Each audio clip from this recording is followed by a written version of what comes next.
Well, hello, everybody. Good evening and happy Storytime Tuesday. That's right. We're back for another happy Tuesday. And what does this Tuesday bring to us? It brings to us the conclusion of A Spell for Chameleon. That's right, everybody. We have 3 chapters left, and with those 3 chapters, we're going to bring a close to A Spell for Chameleon. Aw, how sad, right? Not really, because then the following week, we'll look at starting the next book in the Xanth series. I want to say it's called The Source of Magic. Maybe I'm wrong. Maybe I'm right. I guess we'll find out when we start it. Either way, we'll have a good time. We always have a good time. Because that, my friends, is what it's all about. Well, hello, Monsieur Tuna. Good evening, my friend. How are you tonight? Glad to have you here with me as we reach the end. This is the end, beautiful friend. This is the end, my only friend, the end. We're reading all the books tonight. Well, I'm glad you've been enjoying it. I, too, have been enjoying it. It's been a nice nostalgic read for me because, this is a series I read a lot of when I was younger. I've always really enjoyed the Piers Anthony books, and this is a series that I have really enjoyed. Those of you who know me know that I am a bit of a sarcastic man. It's part and parcel of who I am. And part of being a sarcastic man means that, yo, I like, puns. I like, funny things. And this, what, the Xanth series is just full of them. And so it's been great. I've loved it. And it's one of the things I've enjoyed most about the series. Um, some of you may have noticed I moved the camera again a little bit. It's more eye level now for when I'm sitting because I do spend the majority of my time sitting. It will still follow me because it is still my nice motion camera, and so I'll look a little bit more godlike when I do stand. I will tower. Let's see. I will tower above it all. Ah. But it'll all be good. Then we sit once again. I feel better. I like to have the camera more at eye level when I'm doing the majority of my stuff. So let's talk a little bit about last week. So they had made it to the castle. Bink had tried to escape, couldn't escape. The castle wants magicians to be there in the castle. And even though Bink doesn't know how, he knows he's a magician. They're pretty sure Chameleon could get out, but not Bink. And not Trent. Trent has spent his entire time pretty much in the library, reading up on the history and things like that. He has, he is really, taking Castle Rugna into his plans for I don't want to say world domination, but Xanth domination. Um, Bink has been trying to work out a way to get out of here, and he finally thinks he's stumbled across one. Uh, Chameleon found cherry bombs.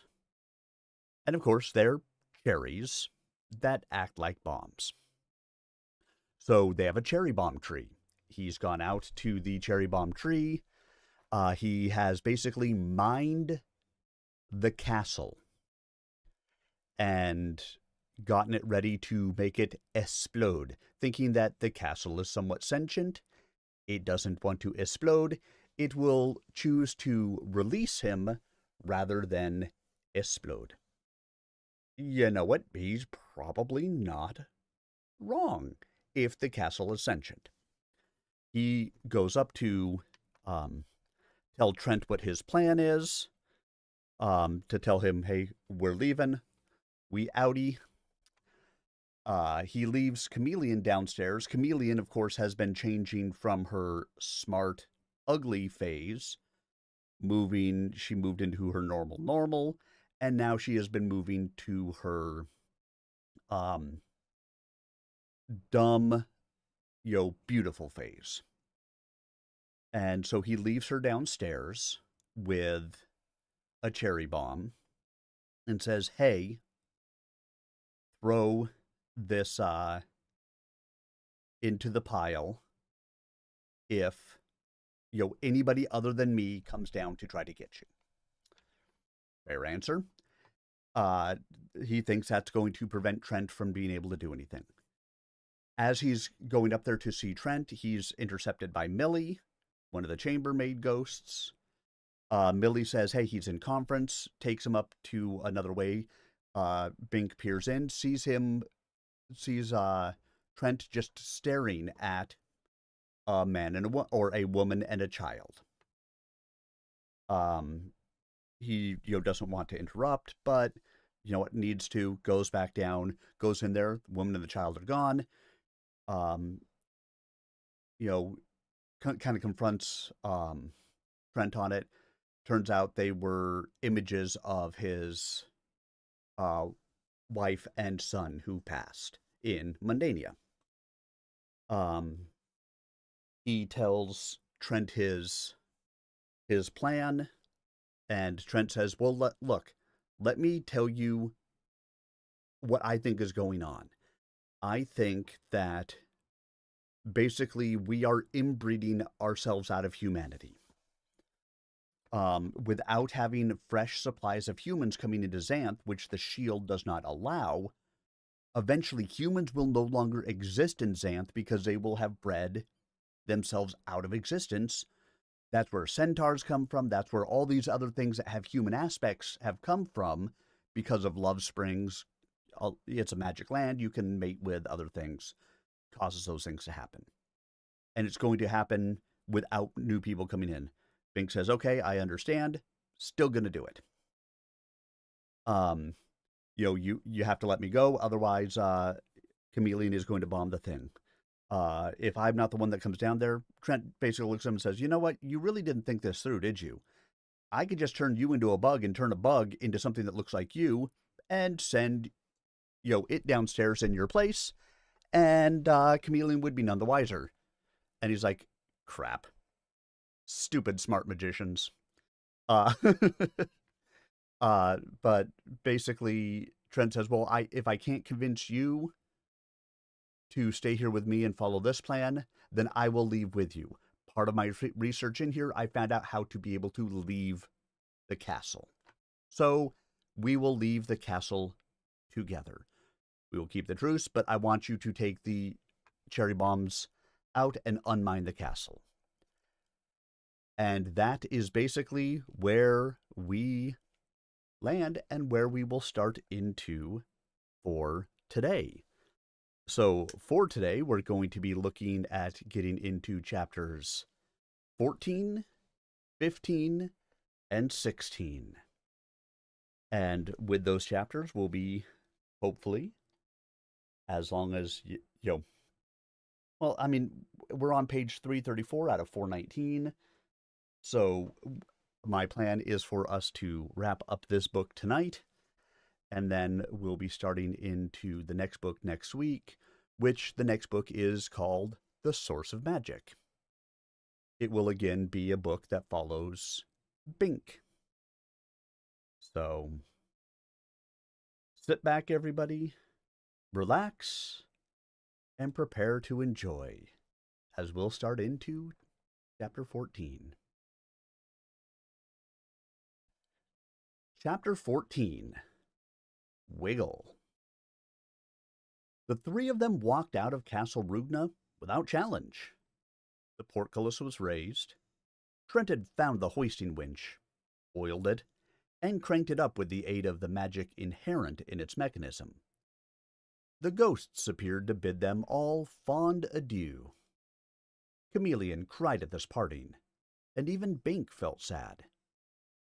He knew how lonely it would be for the ghosts after these few days of living company, and he even respected the indomitable castle itself. It did what it had to do, much as Bink himself did. They carried bags of fruits from the garden and wore functional clothing from the castle closets, stored for 800 years without deterioration by means of the potent ancient spells. They looked like royalty, and felt like it too. Castle Rugna had taken good care of them. The gardens were magnificent. No storm erupted this time. No trees made threatening gestures.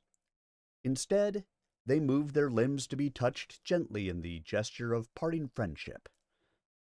No vicious animals appeared, and no zombies. In a surprisingly short time, the castle was out of sight. "We are now beyond Rugna's environs," Trent announced. "We must resume full alertness, for there is no truce with the true wilderness." "We?" Bink asked. "Aren't you going back to the castle?" "Not at this time," the magician said. Bink's suspicion was renewed. "Just exactly what did you say to that castle?" "I said, I shall return as king. Rugna shall rule Xanth again." "And it believed that?" Trent's gaze was tranquil. "Why should it doubt the truth? I could hardly win the crown while remaining confined in the wilderness." Bink did not respond. The evil magician had never said he'd given up his plot to conquer Xanth, after all. He had merely agreed to see Bink and Chameleon safely out of the castle. He had done this. So now they were back where they had been, operating under a truce to get them all safely out of the remainder of the wilderness. After that, Bink's mind was blank. The untamed forest did not take long to make its presence felt. The trio cut through a small glade girt with pretty yellow flowers, and a swarm of bees rose up. Angrily they buzzed the three, not actually touching or stinging, but shearing off abruptly at short range. Chameleon sneezed, and sneezed again, violently. Then Bink sneezed too, and so did Trent. "Sneeze bees!" the magician exclaimed between paroxysms. "Transform them!" Bink cried. "I can't. Focus on them. My eyes are watering so. Anyway, they are innocent creatures of the "Run, you dopes!" Chameleon cried. They ran. As they cleared the glade, the bees left off, and the sneezes stopped. "Good thing they weren't choke bees," the magician said, wiping his flowing eyes. Bink agreed. A sneeze or two was okay, but a dozen piled on top of one another was a serious matter. There had hardly been time to breathe. Their noise had alerted others in the jungle. That was always the background threat here.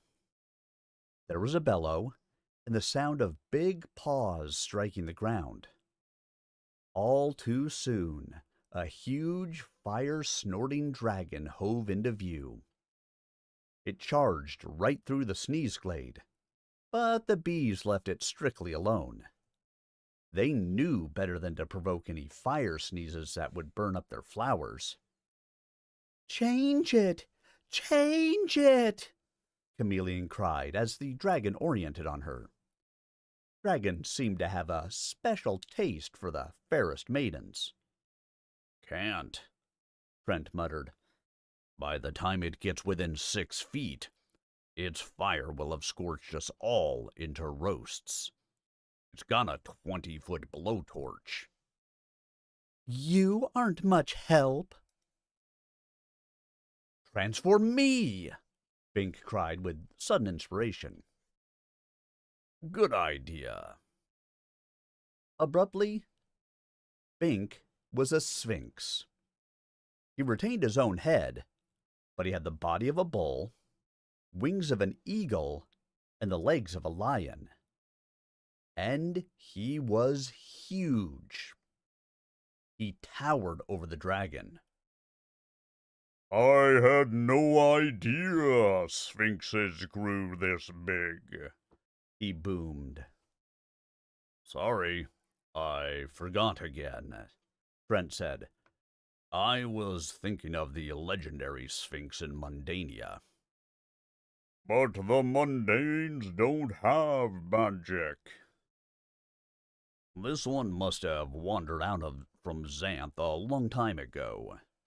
For thousands of years it has been stone, petrified." Petrified? What could scare a sphinx that size? Chameleon wondered, peering up at Bink's monstrous face. But there was business to attend to. "Begone, beastie!" Bink thundered.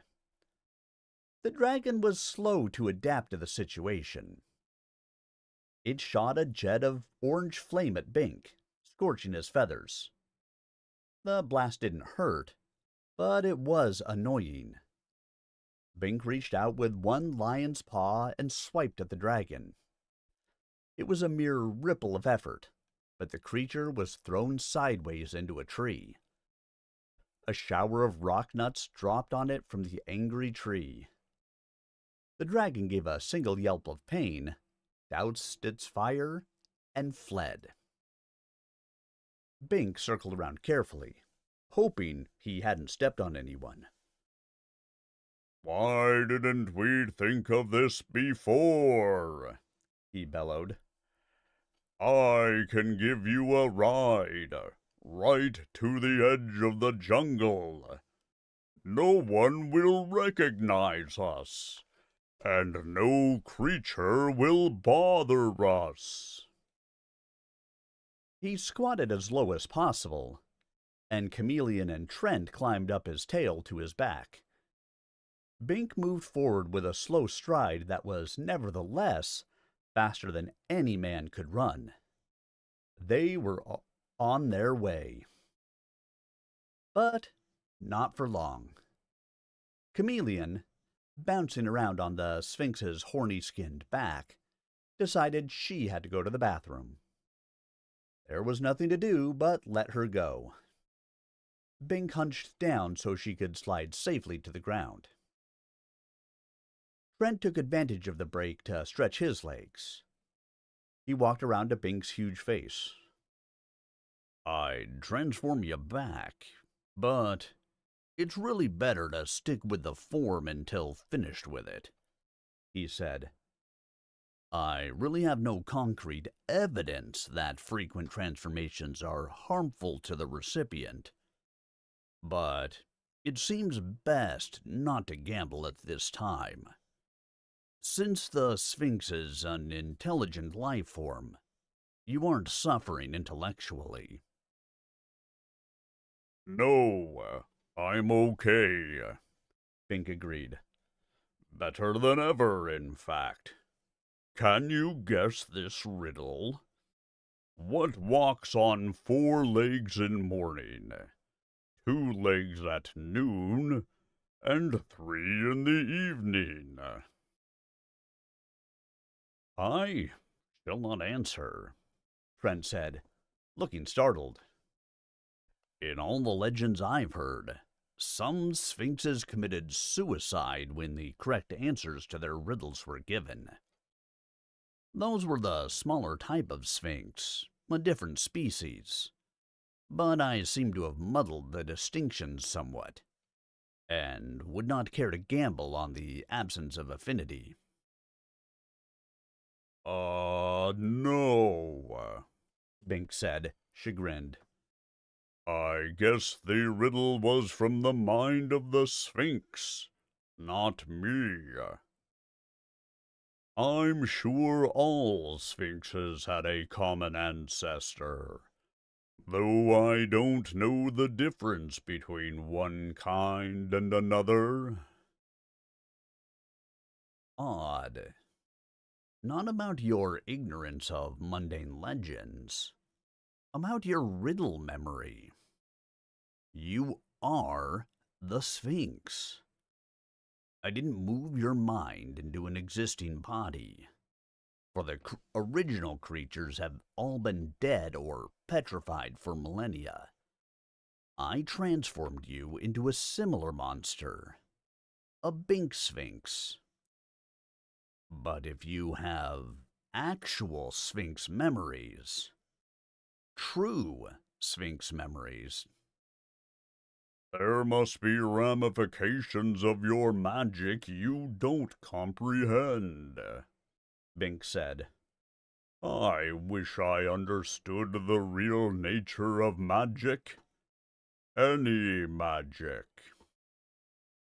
Yes, it is a mystery. Magic exists in Xanth, nowhere else. Why? What is its mechanism? Why does Xanth seem to be adjacent to any mundane land in geography, language, and culture? How is this magic, in all its multiple levels, transmitted from the geographic region to the inhabitants? I have pondered that, Bink said. I thought perhaps some radiation from the rock, or nutritional value of the soil. When I am king, I shall initiate a study program to determine the true story of Xanth's uniqueness. When Trent was king. The project was certainly worthwhile. In fact, fascinating. But not at that price. For a moment, Fink was tempted. With the merest swipe of his mighty forepaw, he could squish the evil magician flat, ending the threat forever. No. Even if Trent were not really his friend, Fink could not violate the truce that way. Besides, he didn't want to remain a monster all his life, physically or morally. The lady is taking her sweet time, Trent muttered.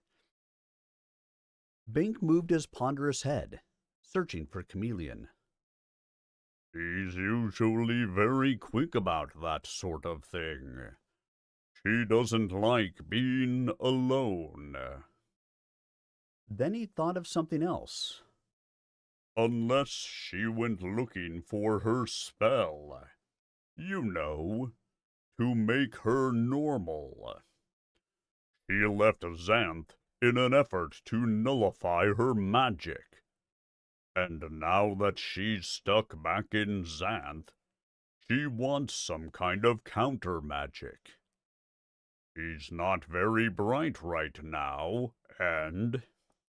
Trent stroked his chin. This is the jungle. I don't want to violate her privacy, but... maybe we'd better check up for her. Well, I guess you can stand one more transformation, Trent decided. I'll make you a bloodhound. That's a mundane animal, a kind of dog, very good at sniffing out a trail. If you run into her doing something private, well, you'll only be an animal, not a human voyeur. Abruptly, Bink was a keen-nosed, floppy-eared, loose-faced creature, smell-oriented. He could pick up the lingering odor of anything. He was sure of that. He had never before realized how overwhelmingly important the sense of smell was. Strange that he had ever depended on any lesser sense. Trent concealed their supplies in a mock tangle tree and faced about. Very well, Bink. Let's sniff her out. Bink understood him well enough, but could not reply, as this was not a speaking form of animal. Chameleon's trail was so obvious, it was a wonder Trent himself couldn't smell it. Bink put his nose to the ground. How natural that the head be placed so close to the primary source of information, instead of raised foolishly high as in Trent's case, and moved forward competently. The route led around behind a bush and on into the wilderness. She had been lured away. In her present low ebb of intelligence, almost anything would fool her. Yet there was no consistent odor of any animal or plant she might have followed. That suggested magic. Worried, Bink woofed and sniffed on, the magician following. A magic lure was almost certainly trouble. But her trace did not lead into a tangle tree or guck-tooth swamp or the lair of a wyvern. It wove intricately between these obvious hazards, bearing generally south into the deepest jungle. Something obviously had led her, guiding her safely past all threats. But what? And where?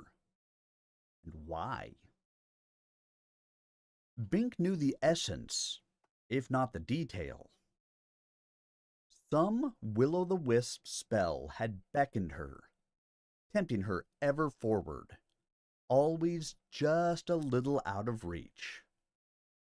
Perhaps it had seemed to offer some elixir, some enchantment to make her normal, and so she had followed.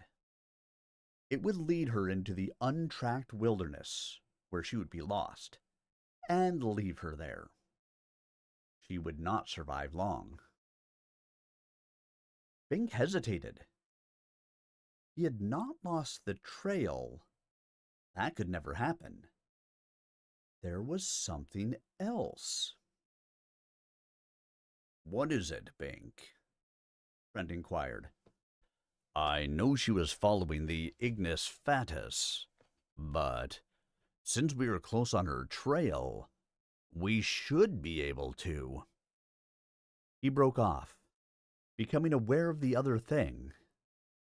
It was a shuddering in the ground, as of some massive object striking it, an object weighing many tons. Trent looked around. I can't see it, Bink. Can you smell it? Bink was silent. The wind was wrong. He could not smell whatever was making that sound from this distance. Want me to transform you into something more powerful? Trent asked. I'm not sure I like this situation. First, the swamp gas. Now this strange pursuit. If Bink changed, he would no longer be able to sniff out Chameleon's trail. He remained silent. Very well, Bink, but stay close by me. I can transform you into a creature to meet any emergency, but you have to be within range. I believe we're walking into extreme danger, or having it walk up on us. And he touched his sword. They moved on, but the shuddering grew bolder, becoming a measured thumping as of some ponderous animal. Yet they saw nothing. Now it was directly behind them and gaining. I think we'd better hide, Trent said grimly. Discretion is said to be the better part of valor. Good idea. They circled the harmless beer barrel tree and watched silently. The thumping became loud, extremely loud. The whole tree shook with the force of the measured vibrations. Tramp, tramp, tramp. Small branches fell off the tree, and a leak sprang in the trunk. A thin jet of beer formed, splashing down under Bink's sensitive nose. He recoiled. Even in the human state, he had never been partial to that particular beverage. He peered around the trunk, yet there was nothing. Then, at last, something became visible. A branch crashed off a spike spire tree, splintering. Bushes waved violently aside. A section of earth subsided. More beer jetted from developing cracks in the trunk of their hiding place, filling the air with its malty fragrance. Still, nothing tangible could be seen. It's invisible, Trent whispered, wiping beer off one hand. An invisible giant. Invisible? That meant Trent couldn't transform it. He had to see what he enchanted. Together, silently, steeped in intensifying beer fumes, they watched the giant pass. Monstrous human footprints appeared, each 10 feet long, sinking inches deep into the forest soil. Tramp! And the trees jumped and shuddered and shed their fruits and leaves and branches. Tramp! And an ice cream bush disappeared, becoming a mere patina of flavored discoloration on the flat surface of the depression. Tramp! And a tangle tree hugged its tentacles about itself, frightened. Tramp! And a fallen trunk splintered across the 5-foot width of the giant's print. A stench washed outward, suffocatingly, like that of a stench puffer or an overflowing outhouse in the heat of summer. Bink's keen nose hurt.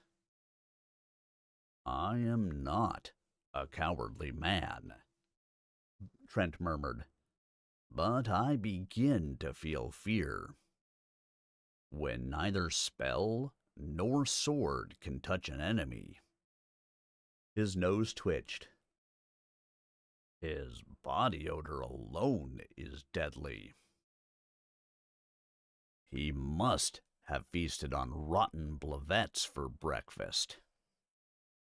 Bink didn't recognize that food. If that was the kind of fruit mundane trees formed, he didn't want any. Bink became aware that his own hackles were erect. He had heard of such a monster, but taken it as a joke. An invisible, but not unsmellable, giant. If he is in proportion, Trent remarked, that giant is some 60 feet tall. That would be impossible in Mundania, for purely physical reasons, square cube law and such. But here, who can say nay to magic? He's looking over much of the forest, not through it. He paused, considering. He evidently was not following us. Where is he going? Wherever Chameleon went, Bink thought. He growled. Right, Bink. We'd better track her down quickly, before she gets stepped on. They moved on, following what was now a well-trodden trail. Where the huge prints crossed Chameleon's traces, the scent of the giant was overlaid, so heavy that Bink's refined nose rebelled. He skirted the prints and picked up Chameleon's much milder scent on the far side. Now a whistling descended from right angles to the path they were following. Bink looked up nervously and saw a griffin angling carefully down between the trees. Trent whipped out his sword and backed toward the black bole of an oil barrel tree, facing the monster. Bink, in no condition to fight it, bared his teeth and backed toward the same protection. He was glad it wasn't a dragon. One really good tongue of fire could set off the tree explosively and wipe them all out.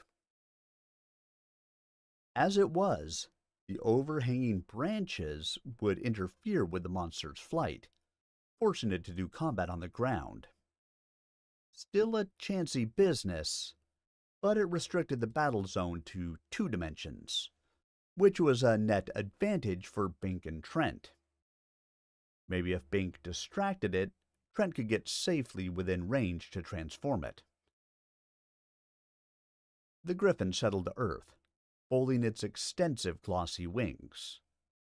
Its coiled lion's tail twitched about, and its great front eagle's talons made streaks in the dirt. Its eagle head oriented on Trent. "Cow?" it inquired. Bink could almost feel that deadly beak slicing through his flesh. A really healthy griffin could take on a medium-sized dragon in single combat, and this one was healthy. He nudged within transformation range. "Follow the giant tracks. That way," Trent said to the monster. "Can't miss it." "Stop!" the griffin said. It turned about, oriented on the giant tracks, bunched its lion muscles, spread its wings, and launched itself into the air. It flew low level along the channel the invisible giant had carved through the forest. Bink and Trent exchanged startled glances. They had had a narrow escape. Griffins were very agile in combat, and Trent's magic might not have taken effect in time. "It only wanted directions," Trent said. "Must be something very strange up ahead. We'd better get there in a hurry. Be unfortunate if some part human cult was having a ritual sacrifice." Ritual sacrifice? Bink growled his confusion. "You know," Trent said grimly. "Bloody altar, beautiful virgin maiden." "Roar!" Bink took off down the trail. Soon they heard a commotion ahead. It was a medley of thumps, crashes, bellows, squawks, and crashes. Sounds more like a battle than a party, Trent observed. I really can't think what.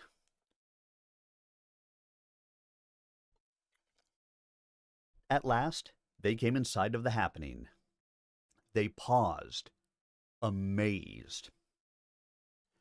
It was an astonishing assemblage of creatures, ranged in a large, loose circle, facing in. Dragons, griffins, manticoras, harpies, land serpents, trolls, goblins, fairies, and too many others to take in all at once. There were even a few human beings. It was not a free-for-all. All were intent on individual exercises, stamping their feet, biting at air, slamming their hooves together, and banging on rocks. In the interior of the circle, a number of creatures were dead or dying, ignored by the others. Bing could see and smell the blood, and hear their groans of agony. This was a battle, certainly. But where was the enemy? It was not the invisible giant. His prints were confined to one quadrant, not overlapping the territory of his neighbors. I thought I knew something about magic, Trent said, shaking his head. But this is beyond my comprehension. These creatures are natural enemies, yet they ignore one another and do not feed on prey. Have they happened on a cache of loco? Woof! Bink exclaimed. He had spied Chameleon. She had two large, flat stones in her hands and was holding them about a foot apart while she stared intently between them. Suddenly, she clapped them together, with such force that they both fell out of her hands. She peered at the air above them, smiled enigmatically, picked them up, and repeated the procedure. Trent followed Bink's gaze. Loco, he repeated. But Bink could smell no loco. Her too. It must be an area spell. We'd better back off before we also fall prey to it. They started to retreat, though Bink did not want to desert Chameleon. A grizzled old centaur cantered up. Don't just meander around, he snapped. Get around to the north quadrant, he pointed. We've suffered heavy losses there, and Bigfoot can't do it all. He can't even see the enemy. They'll break through any minute. Get some rocks. Don't use your sword, fool. Don't use my sword on what? Trent demanded with understandable ire. The wiggles, naturally.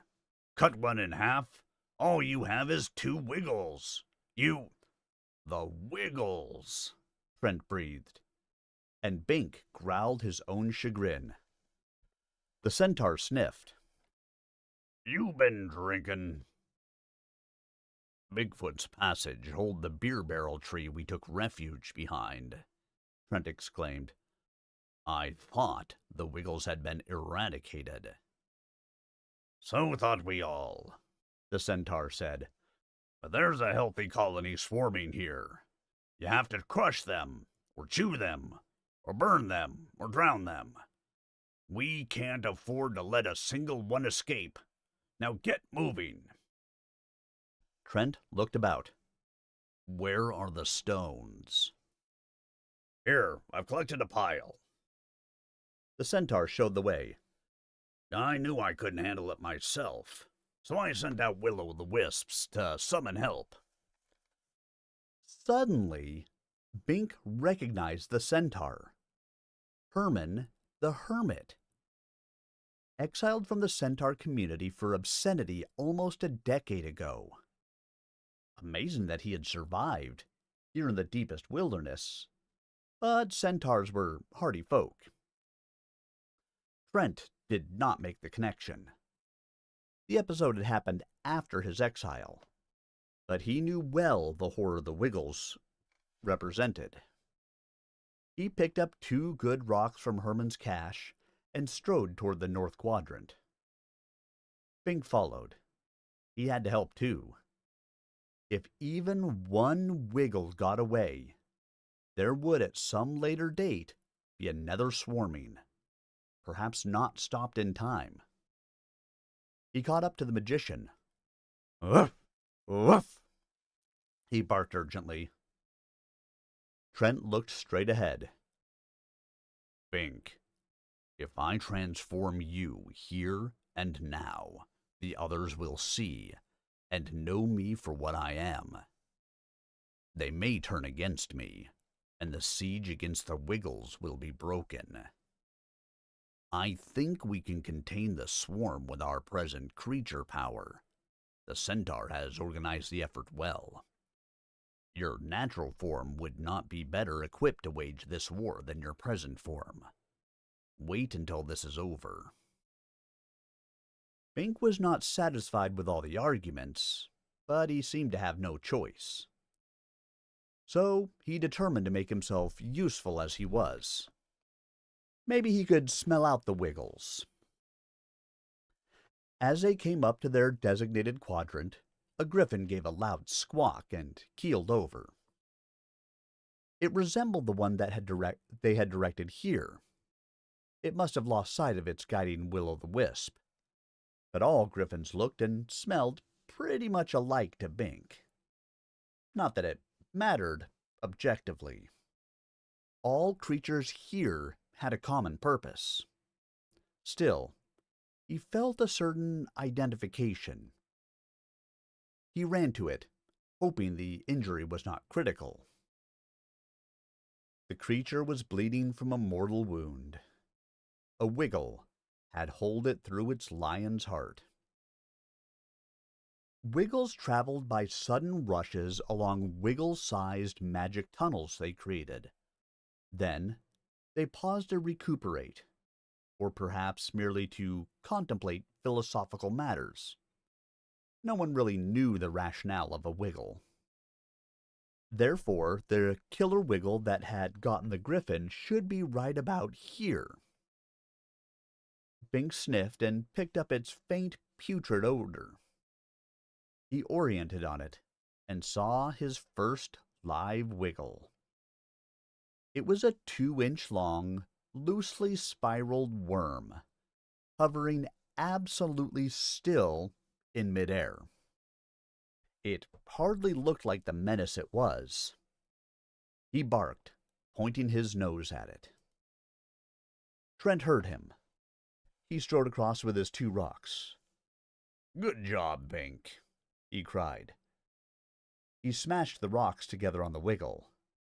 As they came apart, the squished, dead hulk of the tiny monster dropped. One down. Zap!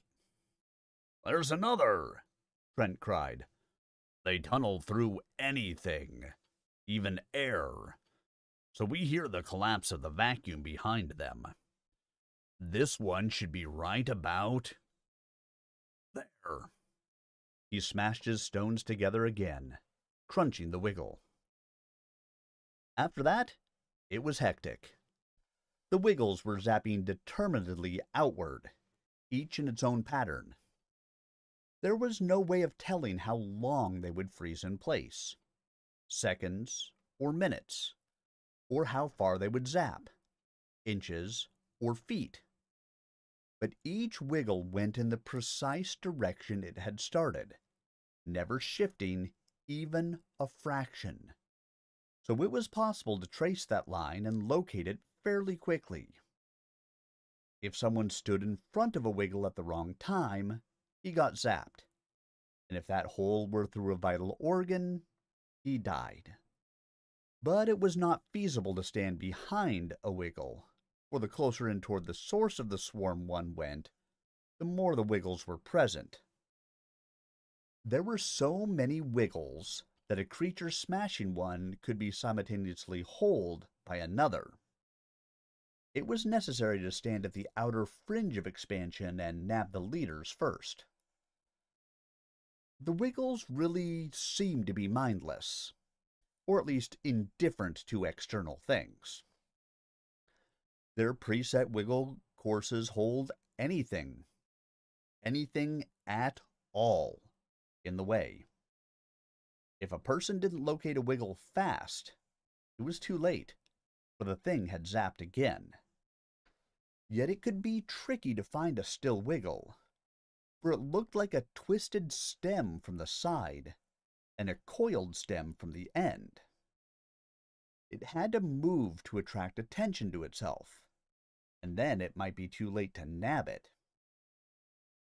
"This is like standing in a firing range and catching bullets as they pass," Trent muttered. That sounded like another mundane illusion. Evidently, mundane wiggles were called bullets. The invisible giant operated beside Bink on the right, as his nose plainly told him. Tramp! And a wiggle was crushed out of existence. Maybe 100 wiggles at once. But so was anything else that got underfoot.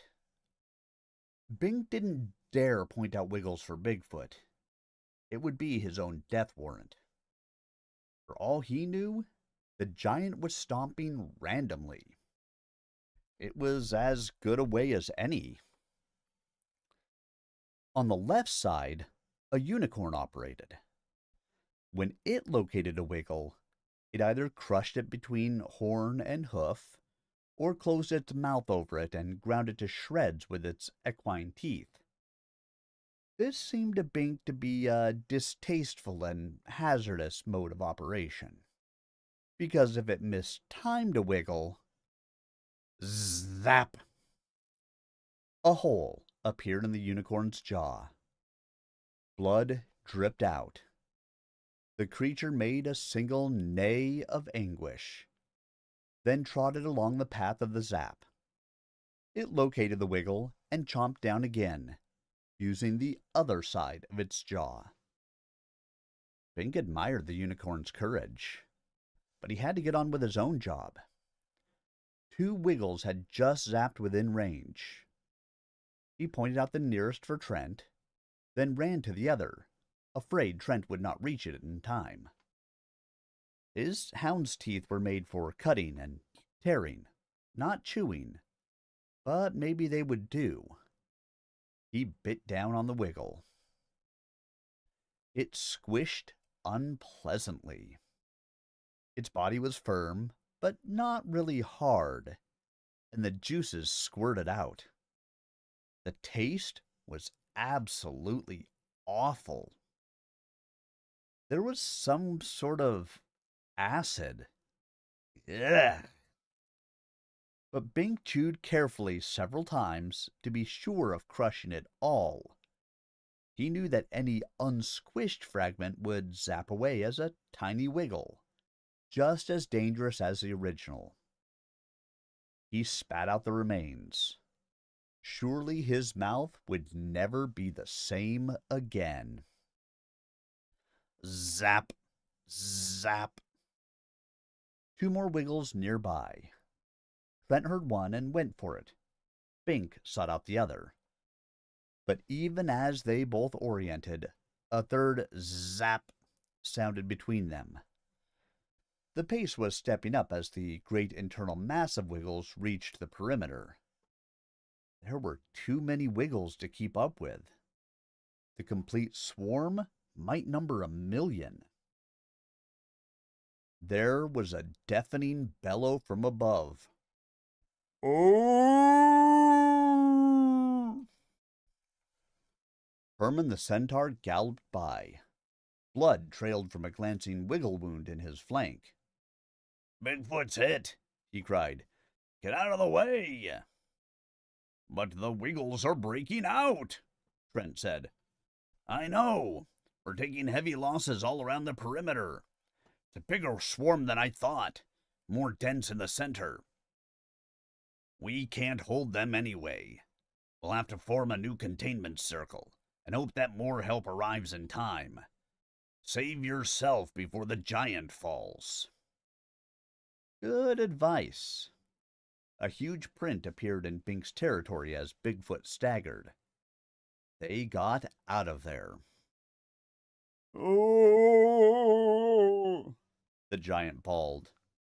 Another print appeared, this time in toward the center of the circle. A wash of air passed as he fell, heavy laden with the giant aroma. Go! Oh! Ooh! The sound arced down from a 50-foot elevation toward the center of the Wiggle swarm. The crash was like that of a petrified pine felled by magic. Whomp! Herman, who had taken refuge behind the same jelly barrel tree as Trent and Bink, wiped a squirt of jelly out of his eye and shook his head sadly. There goes a big, big man. Little hope now of containing the menace. We're disorganized and short of personnel. And the strength of the enemy is sweeping outward. Only a hurricane could get them all, and the weather's dry. Then he looked again at Trent. You seem familiar, aren't you? Yes, 20 years ago. Trent raised his hand. I regret the necessity, he began. No, wait, magician, Herman said. Transform me not. I will not betray your secret. I could have bashed your head in with my foot just now, had I intended you ill. Know you not why I was exiled from my kind? Trent paused. I know not, for I do not know you. I am Herman the Hermit, punished for the obscenity of practicing magic by summoning will-o'-the-wisps. No centaur is supposed to. You mean centaurs can practice magic? They could, if they would. We centaurs have existed so long in Xanth, we have become a natural species. But magic is considered obscene, Trent finished, voicing Bink's thought. So, magic intelligent creatures could do magic. Their inability was cultural, not genetic. So you became a hermit in the wilderness. Correct. I share your humiliation of exile. But now we have a need more important than privacy. Use your talent to abolish the Wiggle menace. I can't transform all the Wiggles. I must focus on one at a time, and there are too many. Not that. We must cauterize them. I had hoped my wisps would lead in a salamander. A salamander? Trent exclaimed. Of course.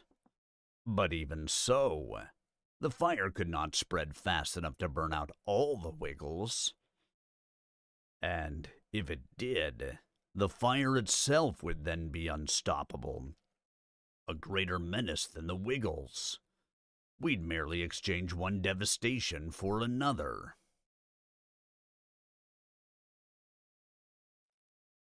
Not so.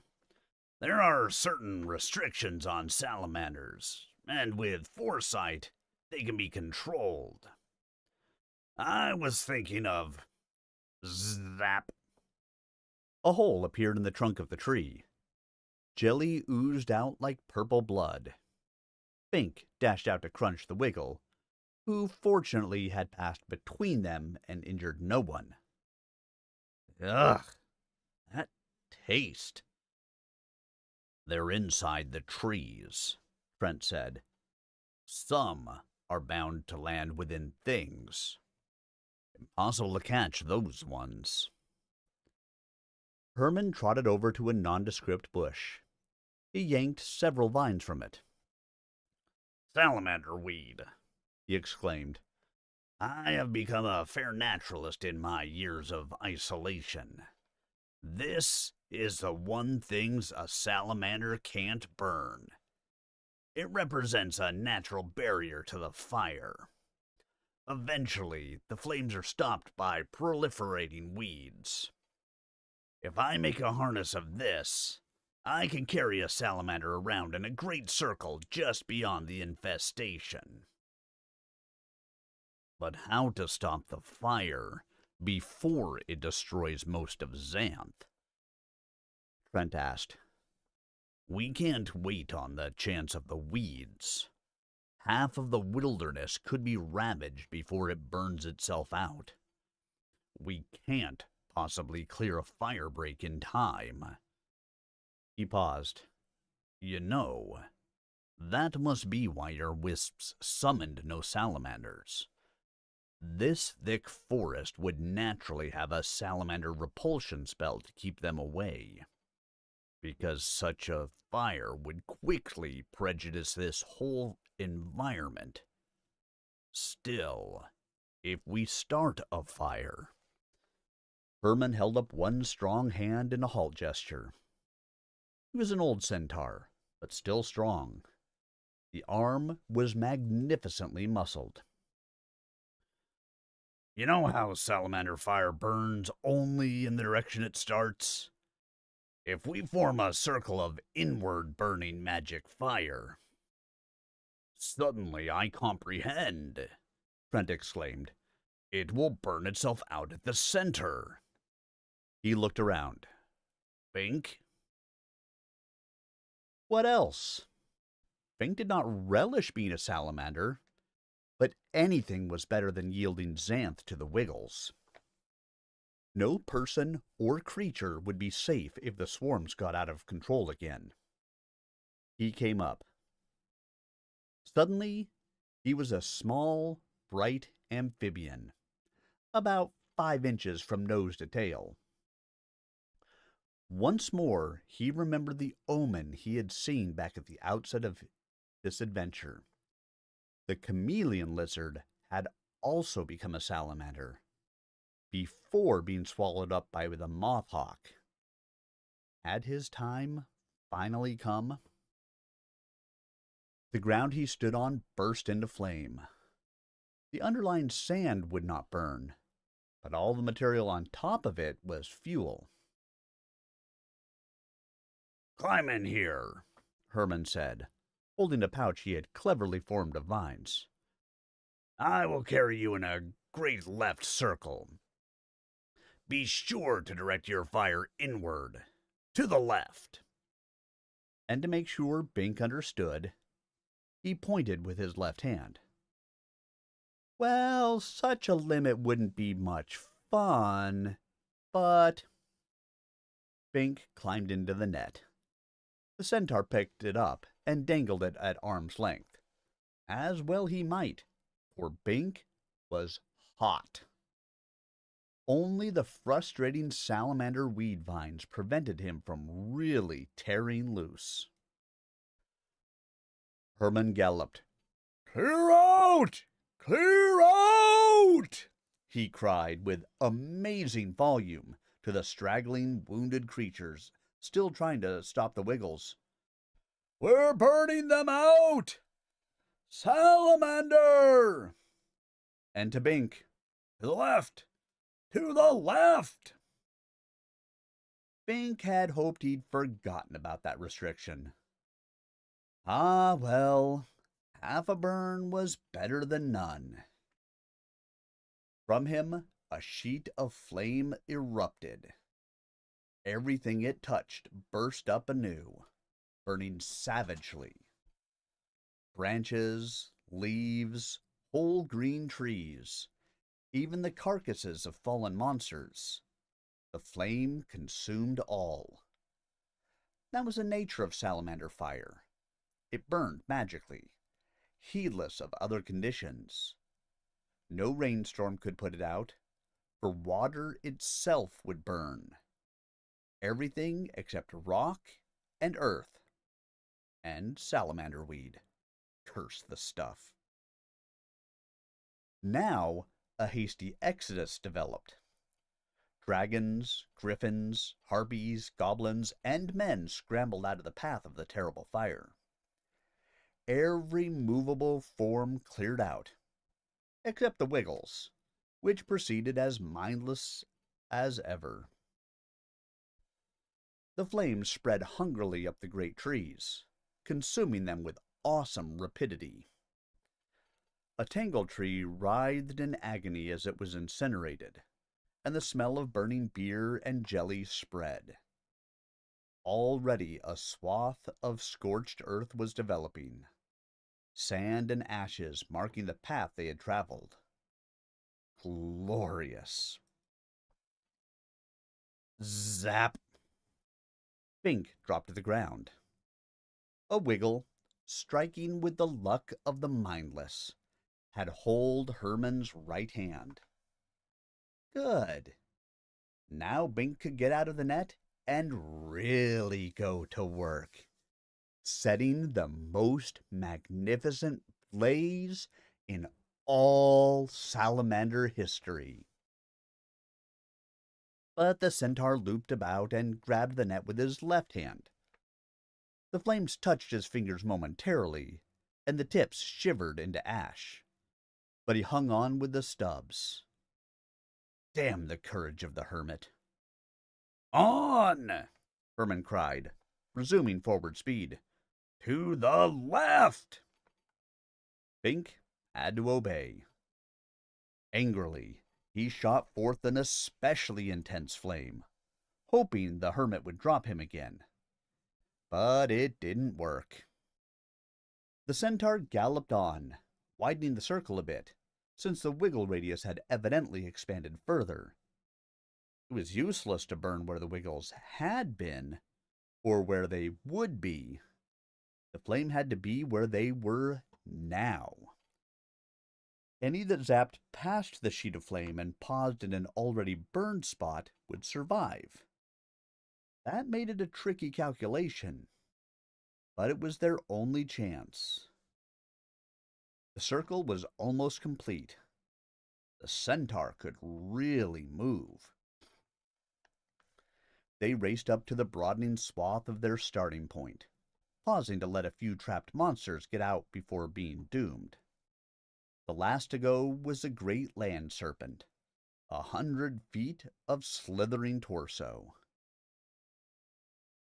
Trent was there, organizing the remaining animals into a cleanup detail to intercept any few Wiggles already outside the circle of fire. Now that the great majority of Wiggles were being eliminated, it was feasible to go after those few individually. Every last one had to be squished. The fire closed in on the original Wiggle hive. There was a deafening groan. Oh!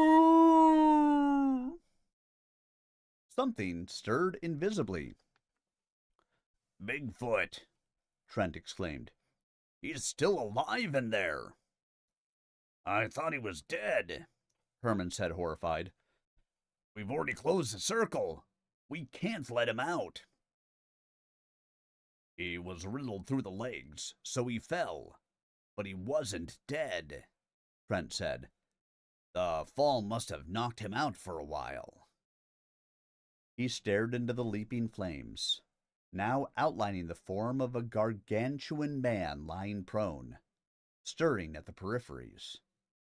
The odor was of roasting garbage. Too late now. The doomed giant thrashed about. Flaming branches flew wide. Some landed in the jungle beyond the circle. Catch those flames! The centaur cried.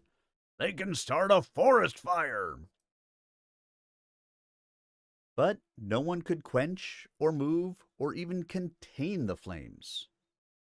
No one except Herman himself with his weed net. He dumped Bink out and galloped toward the nearest, which was dangerously close to an oil barrel tree. Trent gestured hastily, and Bink was his human self again. He leaped out of the smoldering ground where his salamander self had touched. What power the evil magician had! He could destroy Xanth any time, just by making a dozen salamanders. Bink blinked and saw Chameleon chasing a wiggle between the prongs of magic fire formed by thrown brands. She was too intent, or too stupid, to realize the danger. He ran after her. "Chameleon, turn back!" She paid no heed, faithful to her chore. He caught up and spun her about. "The fire's getting the wiggles. We have to get out of here." "Oh," she said faintly. Her once fancy dress was ragged, and dirt smudged her face, but she was excruciatingly lovely. "Come on." He took her by the hand and drew her along. But a determined tongue of flame had crossed behind them. They were trapped in a closing island. The omen. Now, at last, it struck at both Chameleon and him. Herman leaped over the tongue, a splendid figure of a centaur. "Up on my back!" he cried. Bink wrapped his arms about Chameleon and heaved her up onto Hermit's back. She was wonderfully supple, slender of waist and expansive of thigh. Not that he had any business noticing such things at the moment, but his position behind her as she slid on her belly onto the centaur made the thoughts inevitable. He gave her graceful posterior one last ungraceful shove, getting her balanced, then scrambled up himself. Herman started walking, then running, ready to hurdle the fire with his double burden. Zap! A wiggle close by. The centaur staggered. "I'm hit!" he cried. Then he righted himself, made a convulsion of effort, and leaped. He fell short. His front legs buckled. The rear ones were in the flame. Bink and Chameleon were thrown forward, landing on either side of the human torso. Herman grabbed each by an arm, and with a surge of centaur strength, shoved both on beyond the danger zone. Trent charged up. "Hermit, you're burning," he cried. "I will transform you." "No," Herman said. "I am holed through the liver. I'm done for. Let the clean fire take me." He grimaced. "Only to abate the agony quickly. Your sword, sir." And he pointed at his neck. Bink would have temporized, pretending misunderstanding, trying to delay the inevitable. The evil magician was more decisive.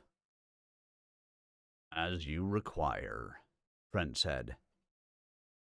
Suddenly, his blade was in his hand, flashing in an arc. The centaur's noble head flew off the body, to land upright on the ground just beyond the flame. Bink stared, aghast. He had never before witnessed such a cold-blooded killing. "I thank you," the head said. "You abated the agony most efficiently. Your secret dies with me." The centaur's eyes closed. Herman the Hermit had really wanted it that way. Trent had judged correctly and acted instantly. Bink himself would have bungled it. There was a creature I would have been proud to have taken for a friend, Trent said sadly. I would have saved him had it been within my power.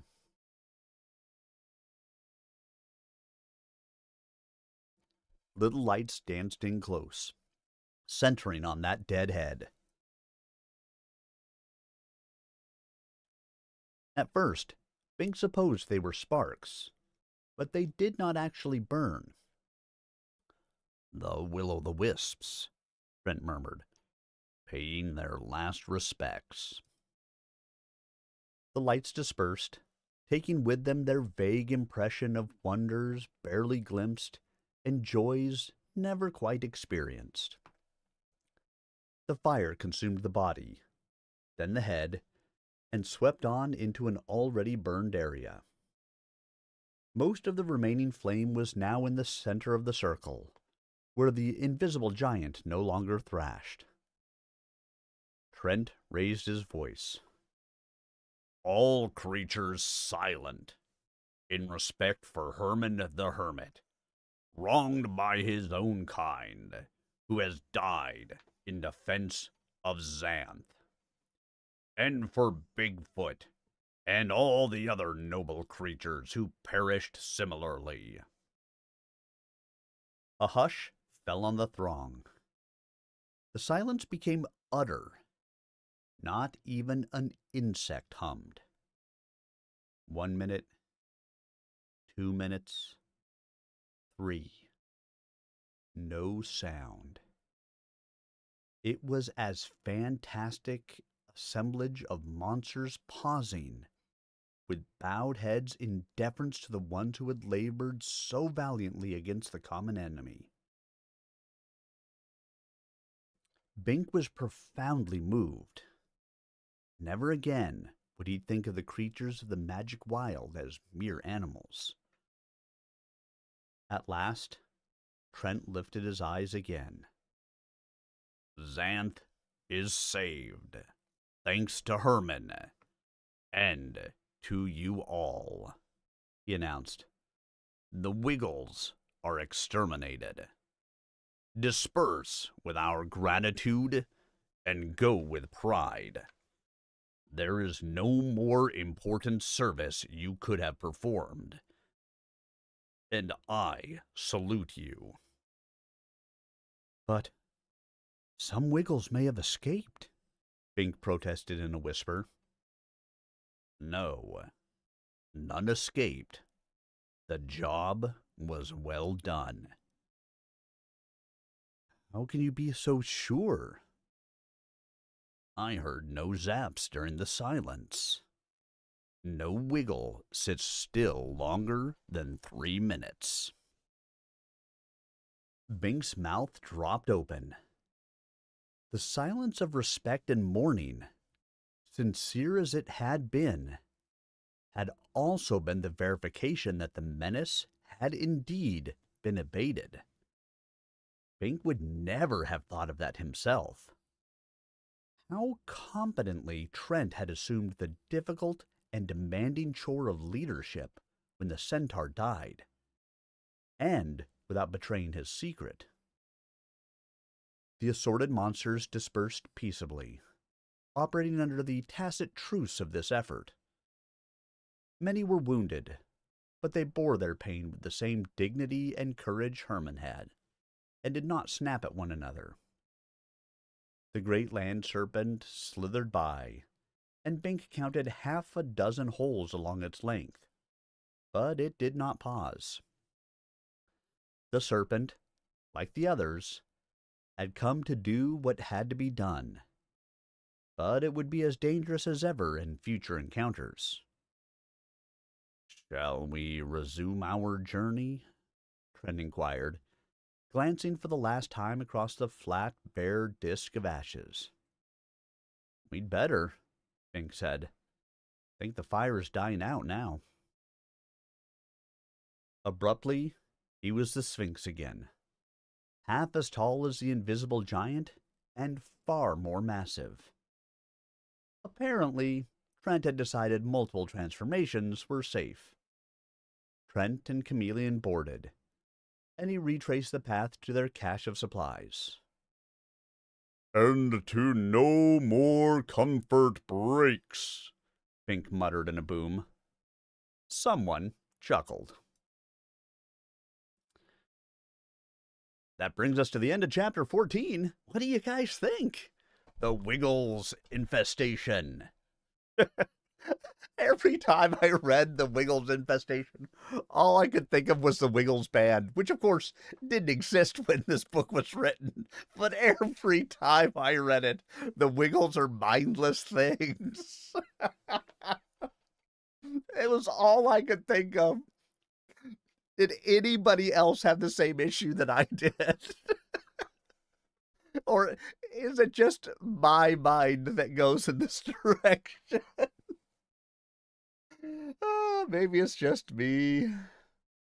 It could just be me.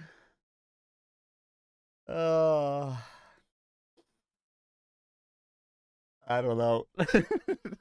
Over and over, every time I said the Wiggles, that was all I could think of. Oh, I gotta stop taking those raspy voices. It makes me cough.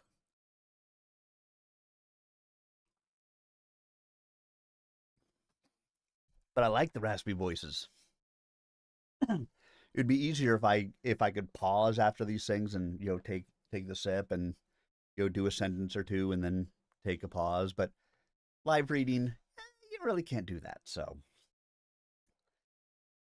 well, I hope you guys enjoyed the Wiggles part in here. Got 2 chapters left. We're getting through them tonight. So we'll move on to the next chapter.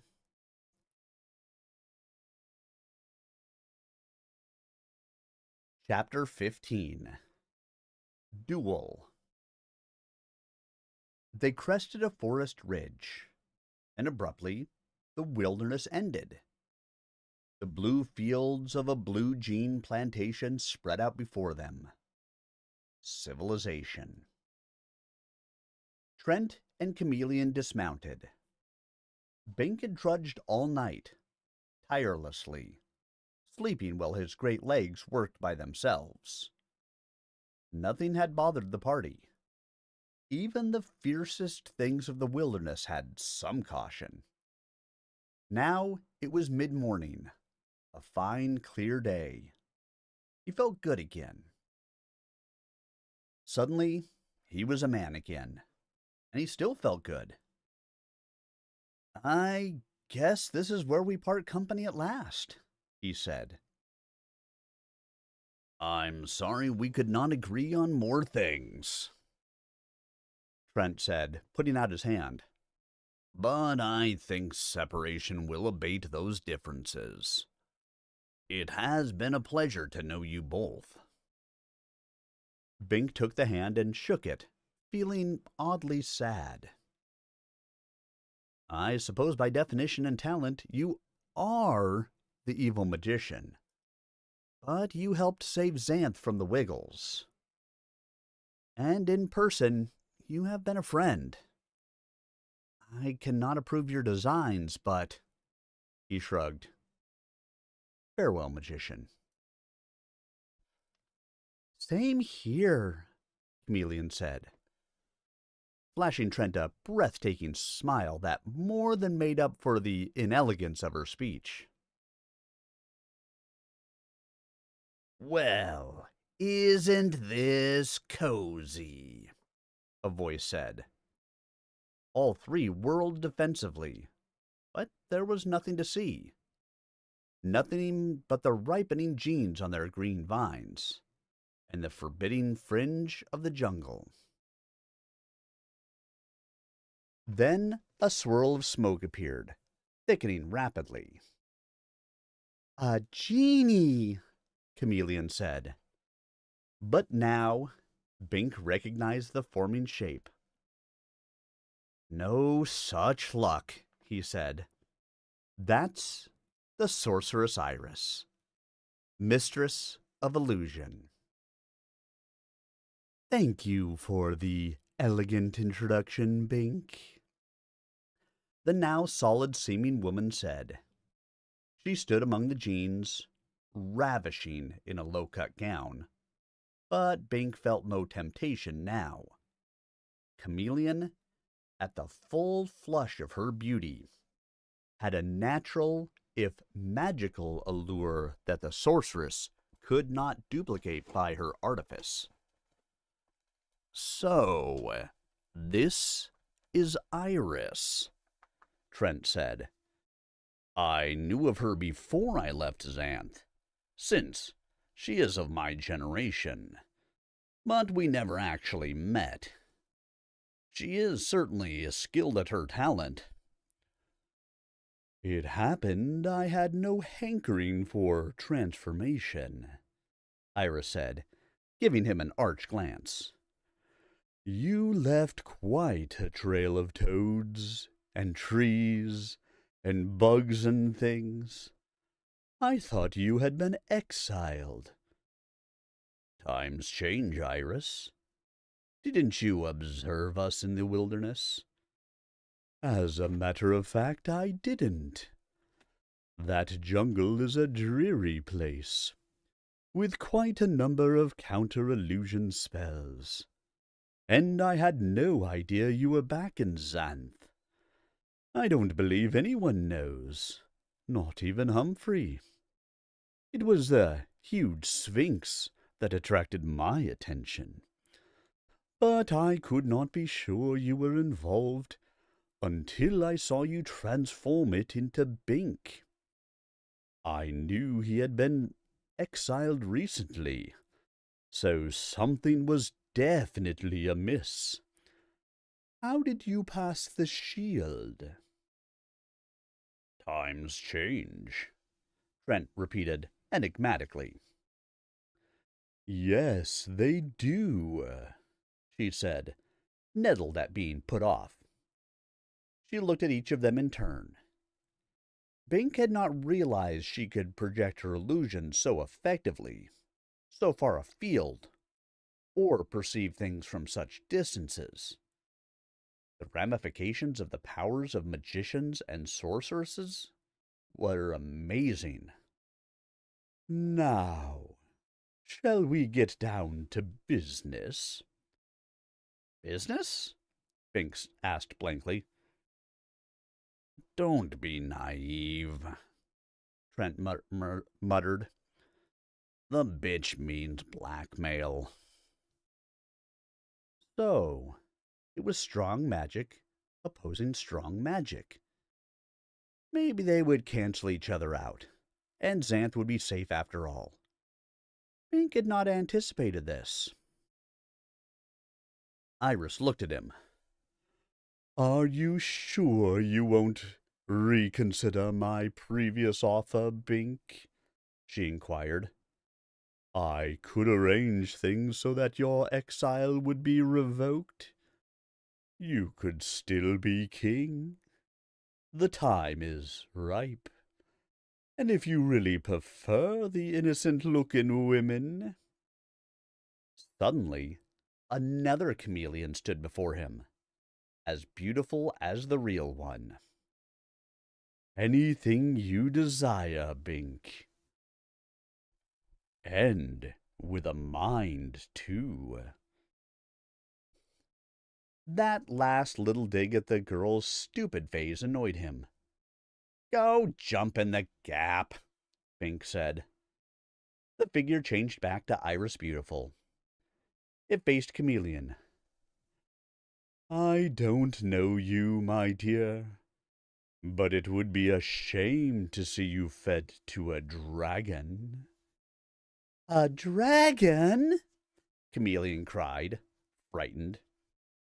That is the customary penalty for violating exile.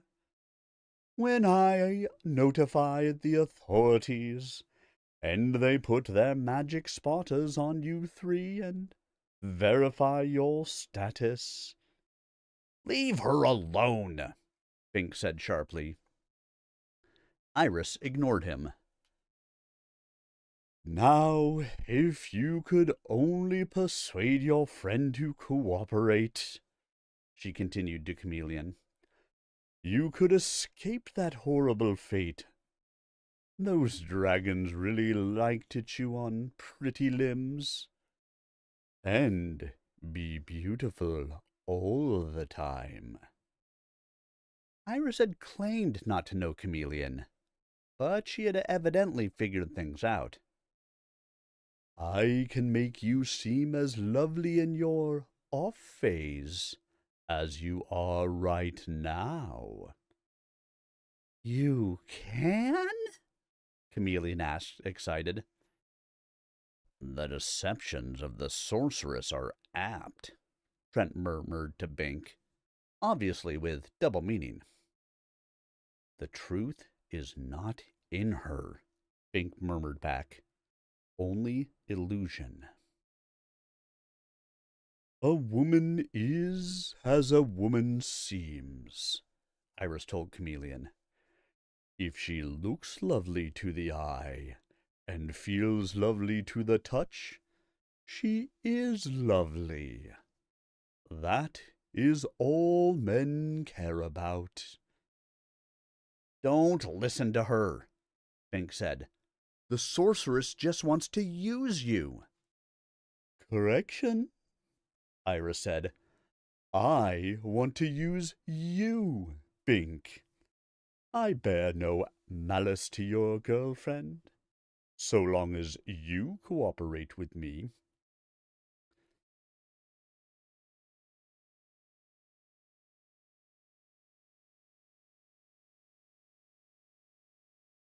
I am not a jealous woman. All I want is power. No! Bink cried. Chameleon, following his lead uncertainly, echoed, No. Now you, Magician Trent, Iris said. I have not been watching you long, but you seem to be a man of your word. At least, when it suits your convenience. I could make you a formidable queen. Or I can have the palace guards on the way to kill you in 5 minutes. I would transform the guards, Trent said. From longbow range? Perhaps, she said, raising a fair eyebrow skeptically. But I doubt you could be king after such an incident. The whole land of Xanth would be out to kill you. You might transform a great number, but when would you sleep?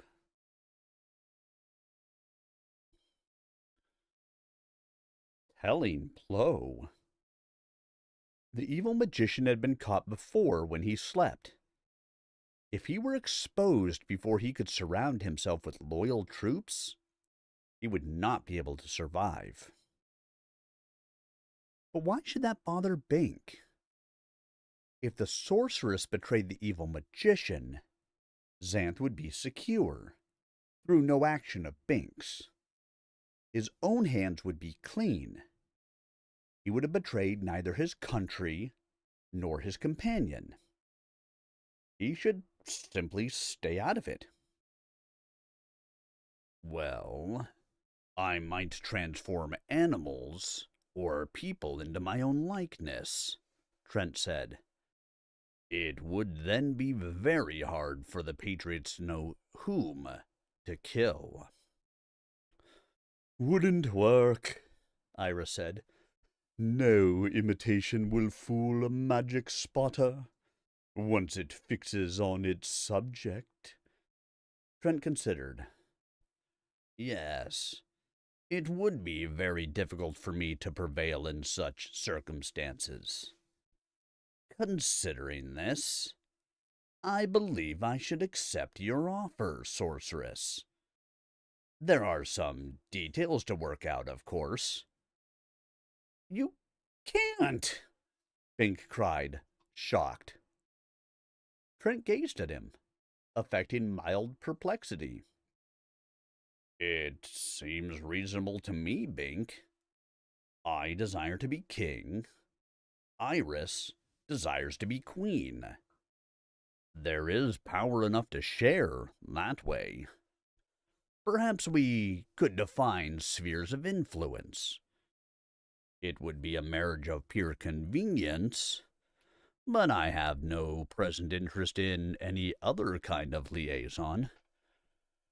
Well, now, Iris said, smiling victoriously.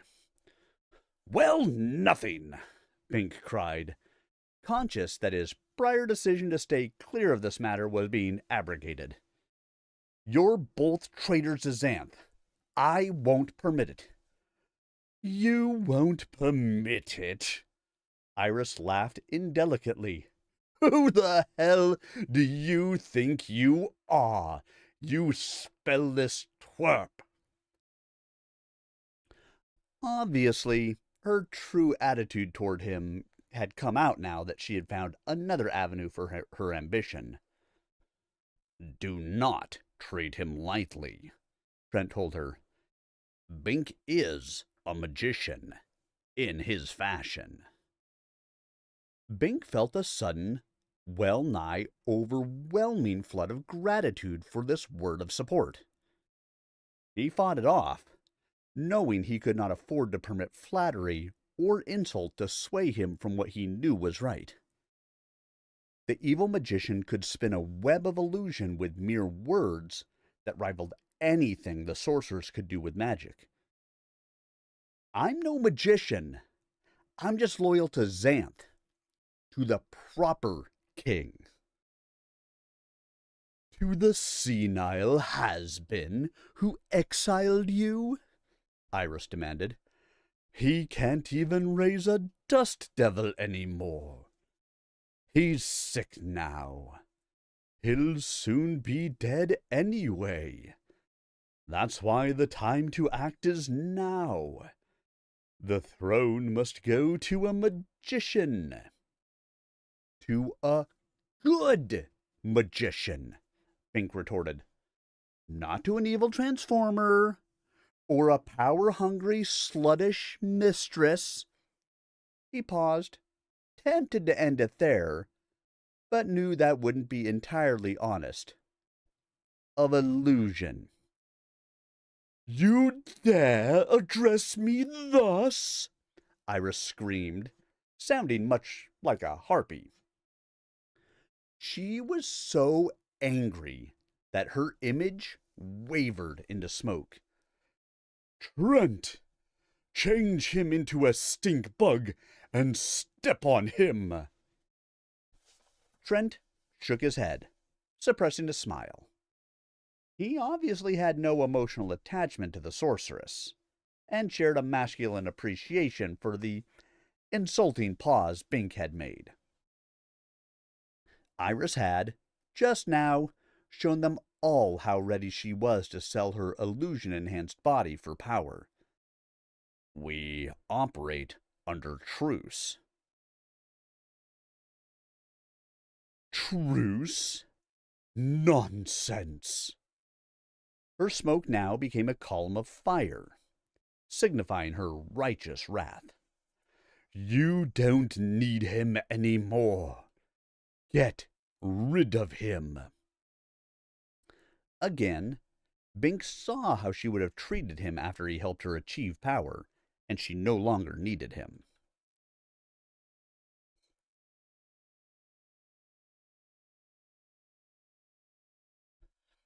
Trent was adamant. If I were to break my word to him, Iris, how could you trust my word to you? That sobered her, and impressed Bink. There was a subtle but highly significant difference between these two magic workers. Trent was a man, in the finest sense of the word.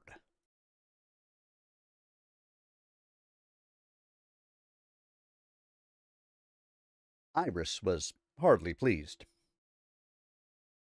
I thought your truce was only until you got out of the wilderness. The wilderness is not defined solely by the jungle, Trent muttered. What? She demanded. The truce would be worthless if I abridged its spirit thus suddenly, Trent said. Bink and Chameleon and I will part company, and with luck we shall not meet again. The man was being more than fair, and Bink knew he should accept the situation and depart. Now. Instead, his stubbornness drove him toward disaster. No, he said. I can't just go away while you two plot to conquer Xanth. Now, Bink, Trent said reasonably, I never deceived you about my ultimate objective. We always knew our purposes were divergent. Our truce covered only our interpersonal relation during the period of mutual hazard, not our long-range plans. I have pledges to fulfill to my mundane army, to Castle Rugna, and now to the sorceress Iris. I am sorry you disapprove, for I want your approval very much. But the conquest of Xanth is, and always was, my mission. Now I ask you to part from me with what grace you can muster, for I have high respect for your motive, even though I feel the larger situation places you in error. Again, Bink felt the devastating allure of Trent's golden tongue. He could find no flaw in the reasoning. He had no chance to overcome the magician magically, and was probably outclassed intellectually. But morally, he had to be right. Your respect means nothing if you have no respect for the traditions and laws of Xanth. A most telling response, Bink. I do have respect for these things. Yet, the system seems to have gone astray, and must be corrected, lest disaster overtake us all. You talk of disaster from mundania.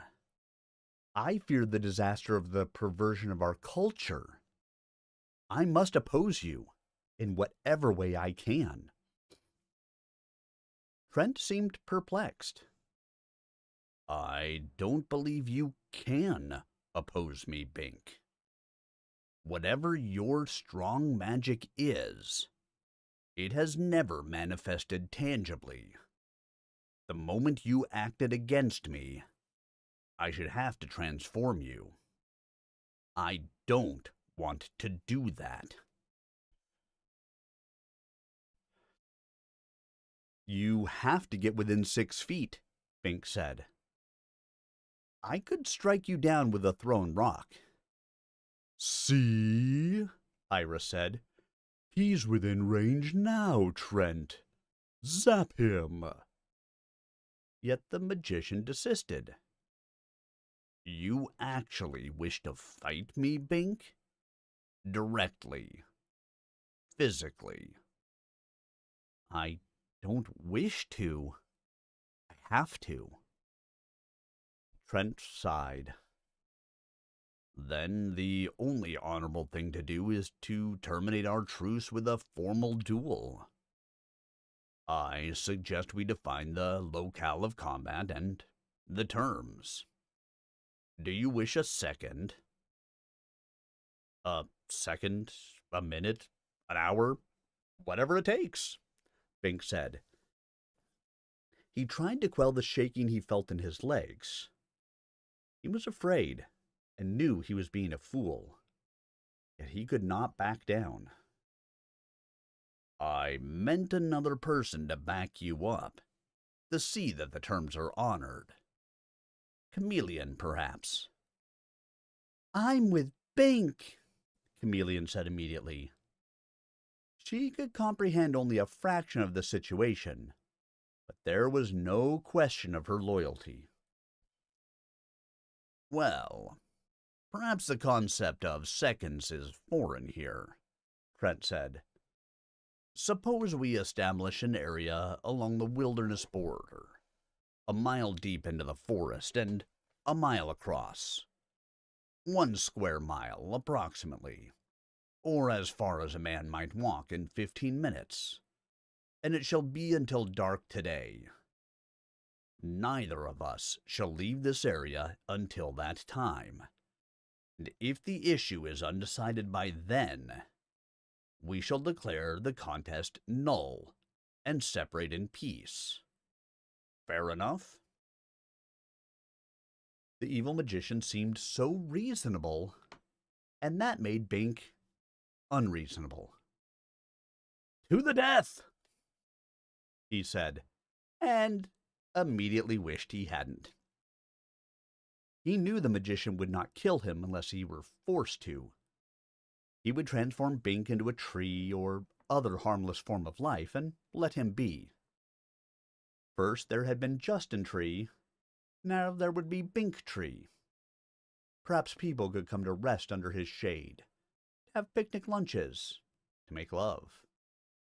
Except that now it had to be death, or had a vision of a fallen tree. To the death, Trent said sadly, or surrender. Thus, he neatly abated Bink's exaggeration without hurting his pride. He made it seem as if the magician arranged the loophole for himself, not for Bink. How was it possible for a man so wrong to seem so right? All right, Bink said. You go south, I'll go north, into the forest. In 5 minutes, we'll stop and turn and start. Fair enough, the magician agreed. He held out his hand again, and Bink shook it. You should get out of the duel zone, Bink told Chameleon. No, I'm with you, she insisted. She might be stupid, but she was loyal. Bink could no more blame her for that than he could blame Trent for pursuing power. Yet he had to dissuade her. It wouldn't be fair, he said, realizing that it would be futile to try to scare her by thought of consequences. 2 against 1. You have to go. She was adamant. I'm too dumb to go by myself. Ouch. How true. Let her go with you, Trent said. It really will make no difference. And that seemed logical. Bink and Chameleon set out, angling into the jungle to the northwest. Trent angled southwest. In moments, the magician was out of sight. We'll have to figure out a plan of attack, Bink said. Trent has been a perfect gentleman, but the truce is over. And he will use his power against us. We have to get him before he gets us. Yes. We'll have to collect stones and sticks, and maybe dig a pit for a deadfall. Yes. We have to prevent him from getting close enough to use his power of transformation. Yes. Don't just say yes, he snapped. This is serious business. Our lives are at stake. I'm sorry. I know I'm awful dumb right now. Bink was immediately sorry. Of course she was stupid now. That was her curse.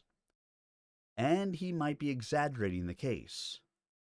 Trent might simply avoid the issue by departing, making no fight at all. Thus Bink would have made his stand and have a moral victory and have changed nothing. If so, Bink was the dumb one.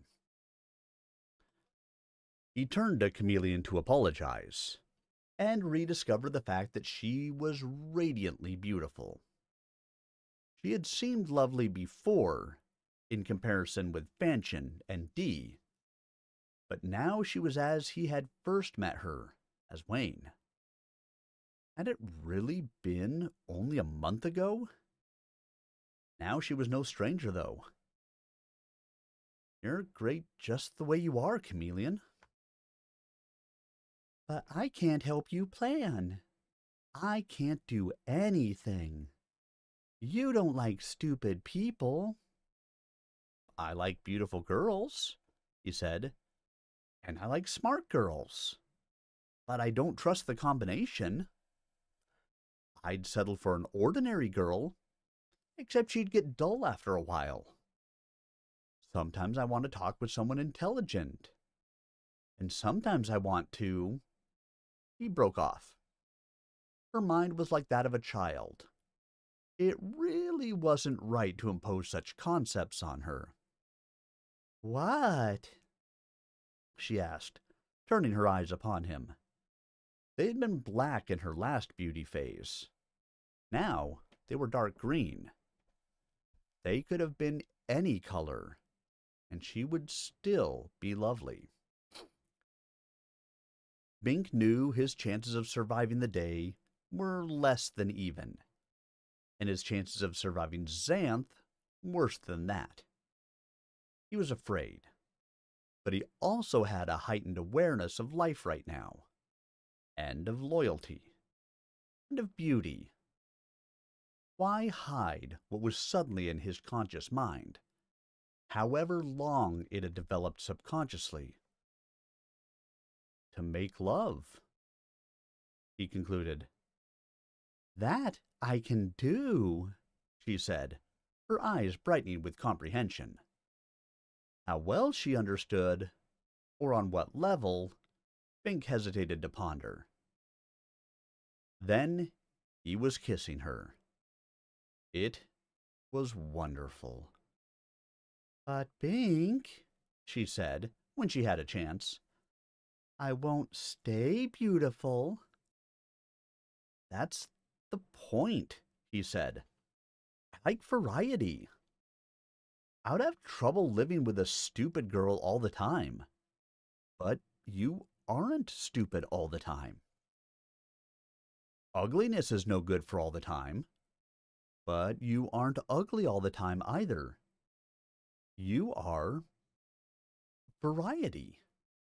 And that is what I crave for the long-term relationship, and what no other girl can provide. I need a spell, she said. No, you don't need any spell, Chameleon. You're fine just the way you are.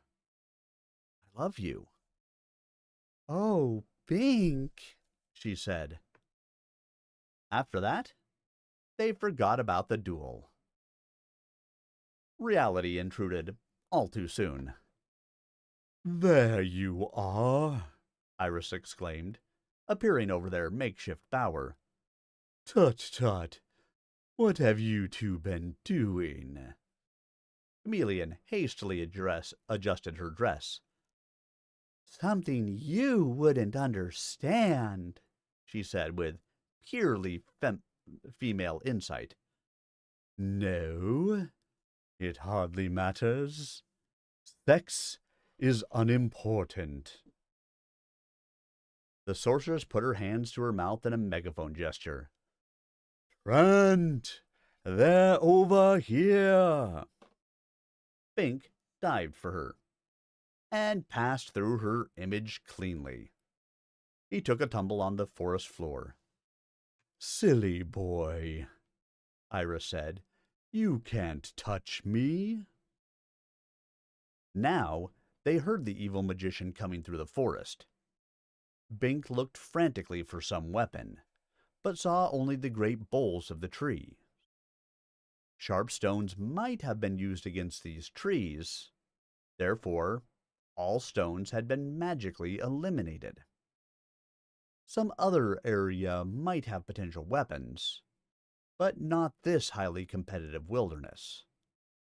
This fringe near the farms that were always in need of more clear land. "I have ruined you," Chameleon cried. "I knew I shouldn't have." Shouldn't have made love? True enough in one sense. They had wasted vital time, loving instead of warring. Yet there might not be another chance. "It was worth it," Fink said. "We'll have to run." They started to run, but the image of the sorceress appeared in front of them. "Here, Trent," she cried again. "Cut them off before they get away." Bink realized that they could get nowhere so long as Iris dogged them. There was no place they could hide, no surprise they could prepare, no strategic placement possible. Inevitably, Trent would run them down. Then his eye fell on an object Chameleon still carried. It was the hypnotic gourd. If he could get Trent to look into that unwittingly. Now the magician came into sight. Bink gently took the gourd from Chameleon. "See if you can distract him until I get close enough to shove this in his face," he said. He held the gourd behind his back. Iris probably did not realize its significance, and she would be able to do nothing once Trent was out of commission. "Iris," the magician called loudly, "this is supposed to be a fair duel.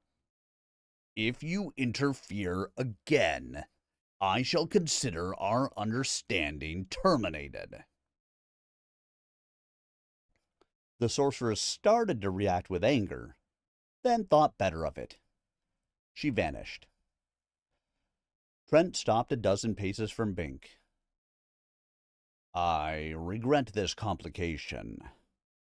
Shall we start over?" he inquired gravely. "We'd better," Bink agreed. The man was so damned sure of himself. He could give away any advantage. Maybe he wanted to wrap it up with a completely clear conscience, such as it was. But by doing so, Trent had unknowingly saved himself from possible disaster. Bink doubted he would have another opportunity to use the gourd. They separated again. Bink and Chameleon fled deeper into the forest, and almost into the quivering arms of a tangle tree. "If only we could trick him into running into that," Bink said, but found he didn't mean it. He had somehow gotten himself into a duel he really did not want to win, and could not afford to lose. He was as dumb as Chameleon, only somewhat more complicated about it. They spotted a noose loop bush. The loops were up to 18 inches in diameter, but would contract suddenly to a quarter of that when any careless animal put its head or limb through. Their fibers were so tight that only a knife or specific counterspell could alleviate the bind. Even when separated from the bush, the loops retained their potency for several days, gradually hardening in place. Careless or unlucky animals could lose feet or lives, and no creature ever bothered a noose loop plant twice. Chameleon shied away, but Bink paused. "It is possible to harvest and carry such loops," he said. "At the North Village, we use them to seal packages tight." The trick is to touch them only on the outside. We can take some of these and lay them on the ground where Trent has to step. Or we can throw them at him. I doubt he can transform them once they're detached from the living plant. Can you throw pretty well? Yes. He walked toward the bush and spied another wilderness threat. Look, a nest of antlions, he exclaimed. If we can put them on his scent. Chameleon looked at the foot-long, lion-headed ants and shuddered. Do we have to? I wish we didn't, Bink said. They wouldn't actually eat him. He transformed them first. But they might keep him so busy that we could overpower him. If we don't stop him somehow, he's very likely to conquer Xanth.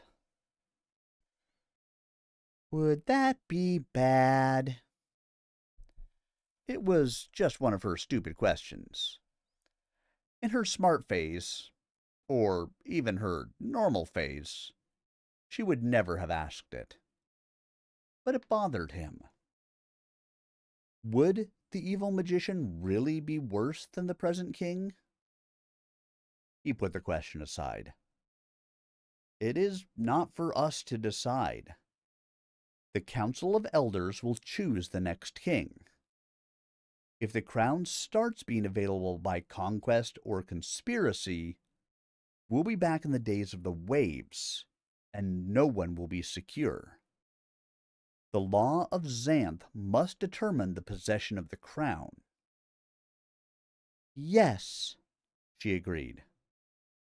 Bink had surprised himself with an excellent statement of the situation, but of course, it was beyond her present understanding. Still, the notion of throwing Trent to the antlions bothered him, so he went on searching. In the depths of his mind, a parallel search was manifesting, concerning the morality of the present government of Xanth. Suppose Trent was right about the necessity of reopening Xanth to migration from outside. According to the centaurs, the human population had slowly declined during the past century. Where had those people gone? Were new part-human monsters being formed even now by magically enabled interbreeding? The very thought was like being entangled in a noose loop bush. Its ramifications were appalling. Yet, it seemed to be so. Trent, as king, could change that situation. Was the evil of the waves worse than the alternative? Bink was unable to form a conclusion.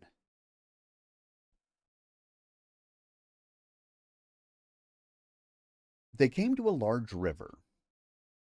Bink had forded this in his Sphinx stage, hardly noticing it, but now it was a deadly barrier. Little ripples betrayed the presence of lurking predators, and eerie mists played about the surface. Bink flipped a clod of mud into the water, and it was intercepted, just before it struck, by a giant, crab-like claw. The rest of the monster never showed. Bink was unable to determine whether it was a mercrab, or a super crayfish, or merely a disembodied claw. But he was sure he did not want to swim here. There were a few round stones at the edge. The river did not have the same reason to be wary of stones that the trees did, but it was best to be careful. Bink poked at them gingerly with his staff to be sure they weren't magic lures. Fortunately, they weren't. He poked experimentally at a pleasant nearby water lily, and the flower snapped 3 inches off the tip of his pole. His caution was justified. "All right," he said, when they had a fair reserve of stones. "We'll try to ambush him. We'll arrange noose loops across his likely path of retreat, and cover them over with leaves. And you can throw your loops at him, and I'll throw stones. He'll duck the stones and loops, but he'll have to watch us both to do it, while retreating, so he may step into a hidden loop. It'll bind on his foot, and he'll be vulnerable while he tries to get it off, and maybe we can score. We'll get some material from a blanket tree to throw over his head, so he can't see us, and can't transform us. Or we can hold the hypnogourd in front of his face. He'll have to yield then." "Yes," she said. They set it up. Their covered loops extended from a hungry tangled tree to the antlion nest, and their ambush was in an invisible bush they discovered by sheer accident. That was about the only way such a bush could be discovered. Such plants were harmless, but could be a nuisance when stumbled into. When they hid behind it, they became invisible too, so long as they kept the bush between them and the viewer. They settled down to wait. But Trent surprised them. While they had been setting up the trap, he had been circling around, orienting on their sounds. Now he came at them from the north. Chameleon, like most girls, had to answer calls of nature frequently, particularly when she was excited. She went behind a harmless mock tentacle banyan tree, gave one little gasp of alarm, and disappeared. As Bink turned, he saw a lovely young winged deer bound out. The battle was upon him. Bink charged the tree, stone in one hand, pole in the other. He hoped to knock out the magician before Trent could throw his spell, but Trent wasn't there. Had he jumped to a conclusion? Chameleon could have scared out a hiding doe. "No!" the evil magician cried from above. He was up in the tree. As Bink looked up, Trent gestured, not making a magical gesture, but bringing his hand down within 6 feet so as to cast the spell effectively. Bink jumped back. Too late. He felt the tingle of transformation. He rolled on the ground. In a moment, he got his hands and feet under him, and discovered he was still a man. The spell had failed. He must have made it out of range in time after all, so that only one arm was in range, not his head. He looked back at the tree and gasped. The evil magician was tangled in the prickles of a candy-striped rosebush. "What happened?" Bink asked, forgetting his own peril for the moment. "A branch of the tree got in the way," Trent said, shaking his head as if dazed. He must have had a hard fall. "The spell transformed it instead of you." Bink would have laughed at this freak accident, but now he remembered his own position. So, the magician had tried to turn him into a rose bush. He hefted his rock. "Sorry," he apologized, and hurled it at the handsome head. But it bounced off the tough shell of a purple tortoise. Trent had converted the rose to the armored animal and was hidden behind it. Bink acted without thinking. He aimed the pole like a lance, ran halfway around the tortoise, and thrust it at the magician. But the man dodged, and again Bink felt the tingle of enchantment. His momentum carried him beyond his enemy. He was still a man. He retreated to the invisible bush, marveling at his escape. The spell had bounced, converting the tortoise to a were-hornet.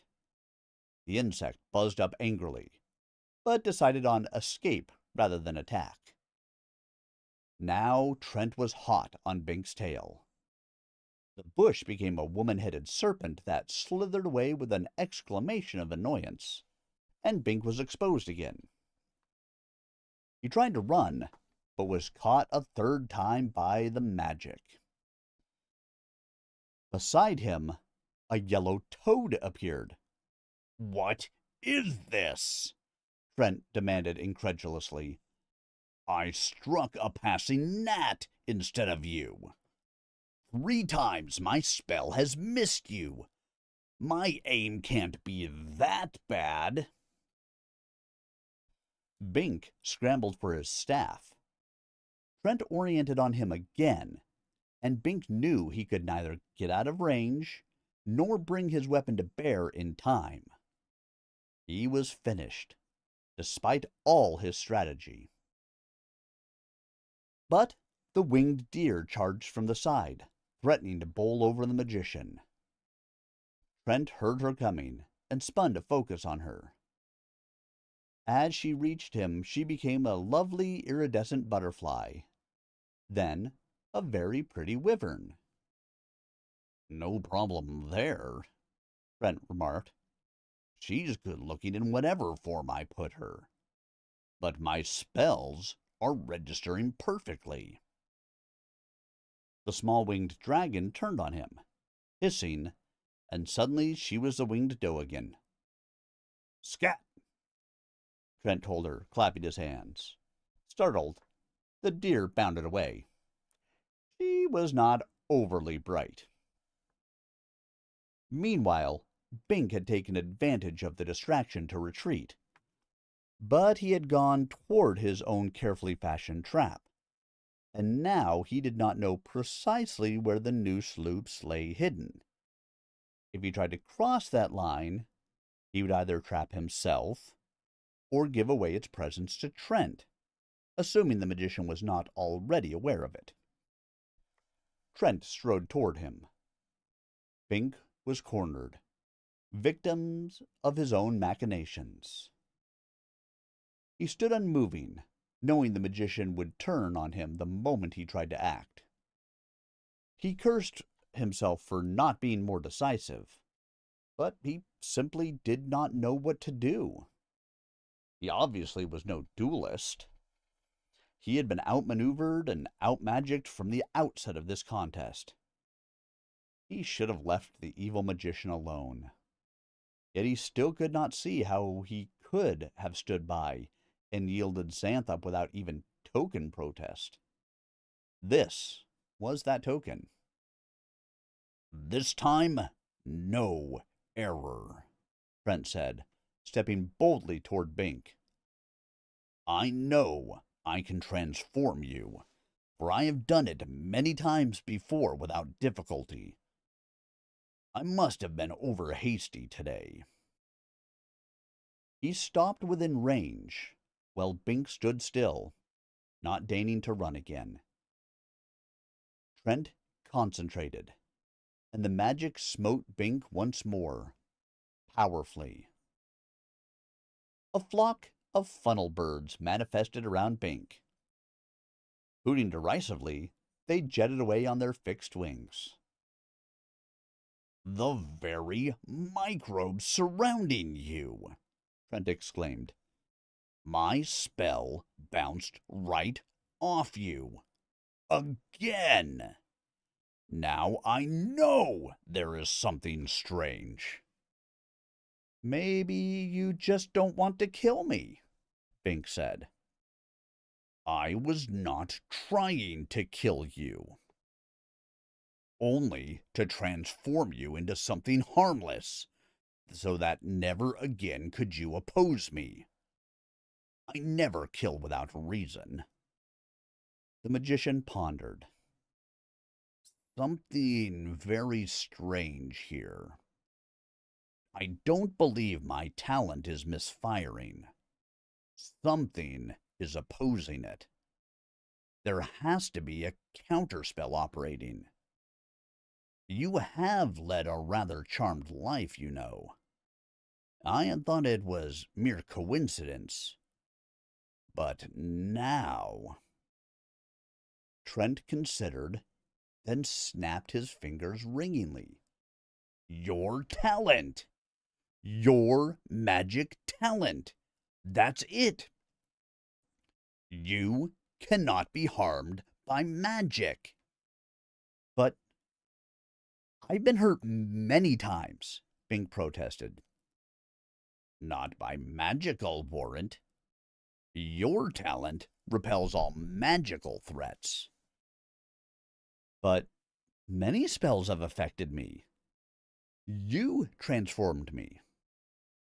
Only to help you, or to warn you. You may not have trusted my motives, but your magic knew the truth. I never intended to harm you before, and so my spells were permitted. Now that we are dueling, and I am trying to change your status for the worse, my spells bounce. In this respect, your magic is more powerful than mine, as certain prior signals have indicated indirectly. Bink was amazed. Then I have won. You cannot harm me. Not necessarily so, Bink. My magic has brought yours to bay and forced its unveiling, and thereby rendered it vulnerable. The evil magician drew his gleaming sword. I have other talents than magic. Defend yourself. Physically. Bink brought up his staff as Trent lunged. He barely parried the blade in time. He was vulnerable, physically. Suddenly, past confusions unraveled. He had never directly been harmed by magic. Embarrassed, humiliated, yes, especially in childhood. But it was evidently physical harm he was protected against.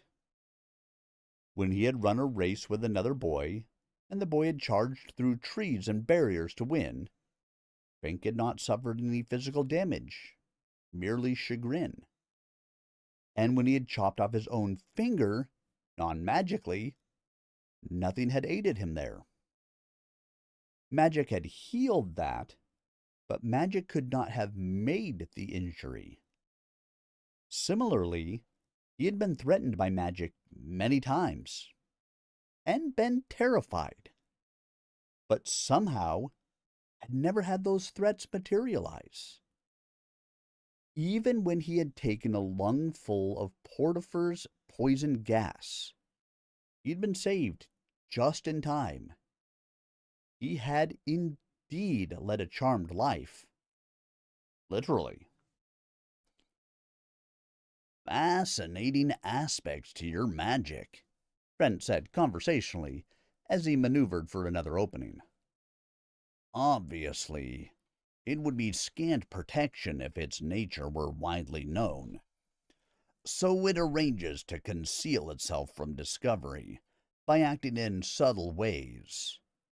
Your escapes so often seemed fortuitous or coincidental.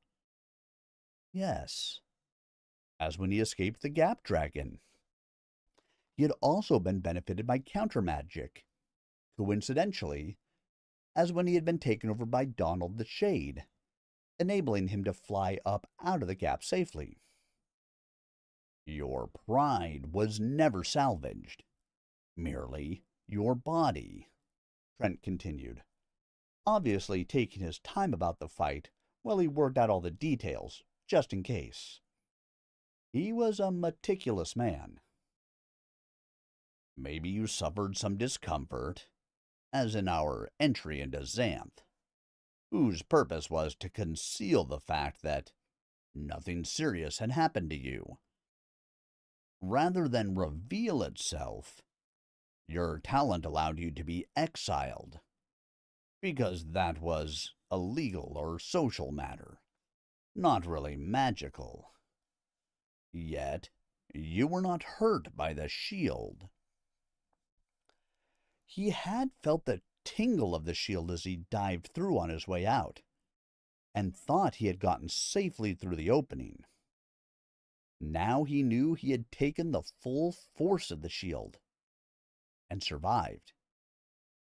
He could have walked through it at any time, but had he known that, he might have done it and given away his talent. So it had been concealed from himself. Yet now it had been revealed, and there was a flaw.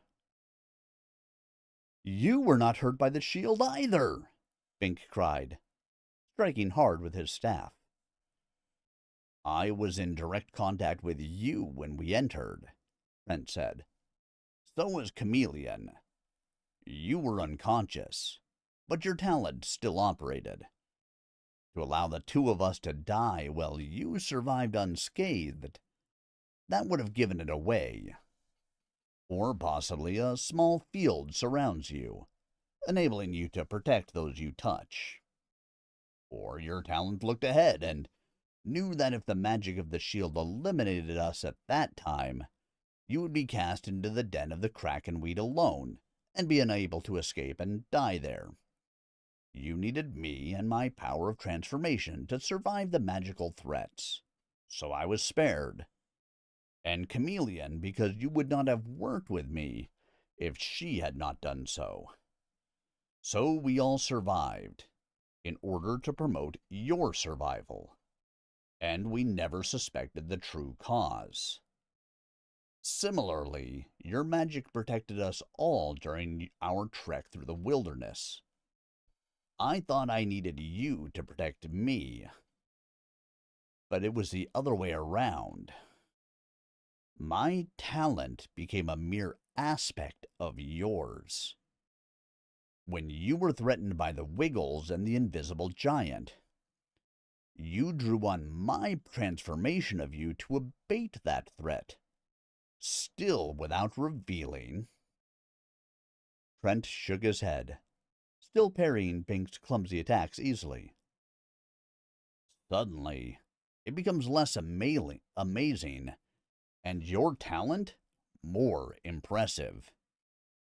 You are a magician, with not merely the overt complex of talents, but the ramification aspects too. Magicians are not merely more powerfully talented people. Our enchantments differ in quality as well as quantity, in ways seldom appreciated by normal citizens.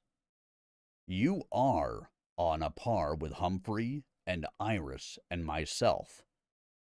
I'd really like to know your power's full nature and extent. So would I, Bink gasped. His efforts were winding him, without effect on the magician. This was a true frustration. But, alas, it seems I cannot become king while a talent like that opposes me. I sincerely regret the necessity of sacrificing your life, and want you to know this was not my intent at the outset of this encounter. I would have much preferred to transform you harmlessly. But the sword is less versatile than magic. It can only injure or kill. Bink remembered Herman the Centaur, his head flying from his body. When Trent decided that killing was necessary, Trent made a deft maneuver. Bink flung himself aside. The point of the sword touched his hand. Blood flowed. With a cry of pain, Bink dropped his staff. He could be hurt by mundane means, obviously. Trent had aimed for that hand, testing, making absolutely certain. This realization broke the partial paralysis that had limited the imagination of his defense. He was vulnerable, but on a straight man-to-man basis, he did have a chance. The awesome power of the evil magician had daunted him. But now, in effect, Trent was merely a man. He could be surprised. As Trent set up for the finishing thrust, Bink moved with inspired competency. He ducked under the man's arm, caught it with his bloody hand, turned, bent his knees, and heaved. It was the throw that the soldier Crombie had taught him, useful for handling an attacker with a weapon. But the magician was alert. As Bink heaved, Trent stepped around, keeping on his feet. He wrenched his sword arm free, threw Bink back, and oriented for the killing thrust. Very nice maneuver, Bink. Unfortunately, they also know such tactics in Mundania. Trent thrust with instant decision, and with killing force. Bink, off balance, unable to move out of the way, saw the terrible point driving straight at his face. He was done for this time. The winged doe shot between them. The sword plunged into her torso, the point emerging from the other side, just shy of Bink's quivering nose. "Bitch!" Trent yelled, though that was not the proper term for a female deer, winged or landbound. He yanked free the bloody blade. "That strike was not meant for you." The doe fell, red blood spurting from her wound. She'd been punctured through the belly. "I'll transform you into a jellyfish," the evil magician continued in fury. "You'll smother to death on land." "She's dying anyway," Bink said, feeling a sympathetic agony in his own gut. Such wounds were not immediately fatal, but they were terribly painful. And the result was the same in the long run. It was death by torture for Chameleon. The omen. It had finally been completed. The Chameleon had died suddenly, or would die. Bink launched himself at his enemy again, experiencing a vengeful rage he had never felt before. With his bare hands, he would... Trent stepped nimbly aside, cuffing Bink on the side of the neck with his left hand as he passed. Bink stumbled and fell, half-conscious. Blind rage was no substitute for cool skill and experience. He saw Trent step up to him, raising the sword high in both hands for the final body-severing blow. Bink shut his eyes, no longer able to resist. He had done everything he could, and lost. "Only kill her too. Cleanly," he begged. "Do not let her suffer." He waited with resignation, but the blow did not fall. Bink opened his eyes, and saw Trent putting his terrible sword away. "I can't do it," the magician said soberly. The sorceress Iris appeared. "What is this?" she demanded. "Have your guts turned to water? Dispatch them both and be done with it. Your kingdom awaits." "I don't want my kingdom this way," Trent told her. "Once I would have done it, but I have changed in 20 years, and in the past 2 weeks. I've learned the true history of Xanth, and I know too well the sorrow of untimely death. My honor came late to my life, but it grows stronger. It will not let me kill a man who has saved my life, and is so loyal to his unworthy monarch that he sacrifices his life in defense of the one who has exiled him. He looked at the dying doe. And I would never voluntarily kill the girl who, lacking the intelligence to be cunning, yields up her own welfare for the life of that man. This is true love, of the kind I once knew. I could not save mine, but I would not destroy that of another. The throne simply is not worth this moral price. Idiot! Iris screamed. It is your own life you are throwing away. Yes, I suppose I am, Trent said. But this was the risk I took at the outset, when I determined to return to Xanth. And this is the way it must be. Better to die with honor than to live in dishonor, though a throne be served up as temptation.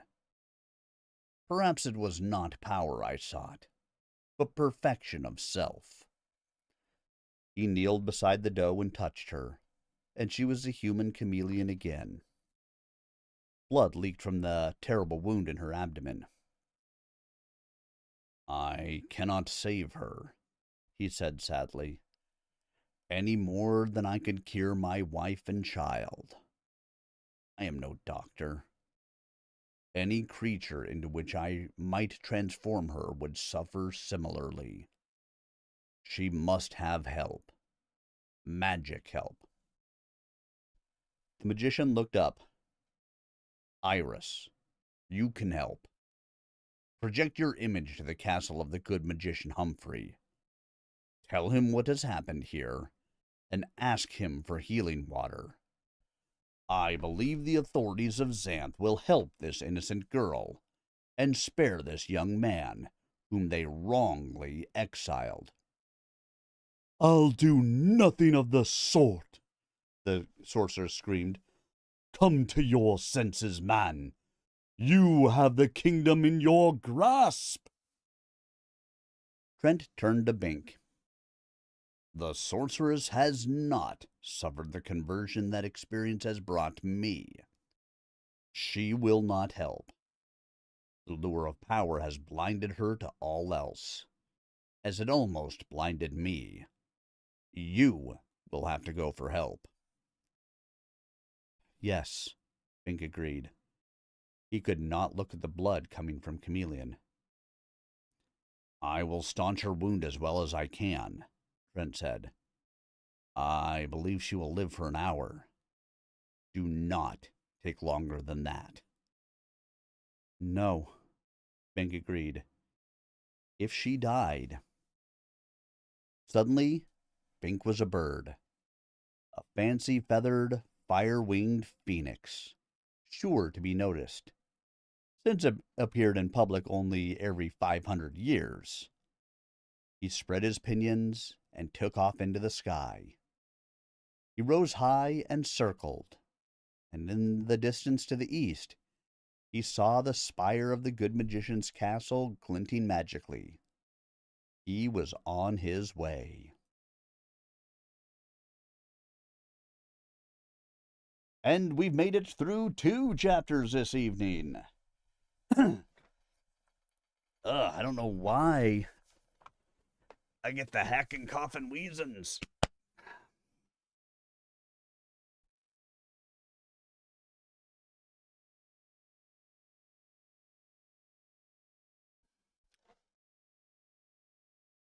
Well, we'll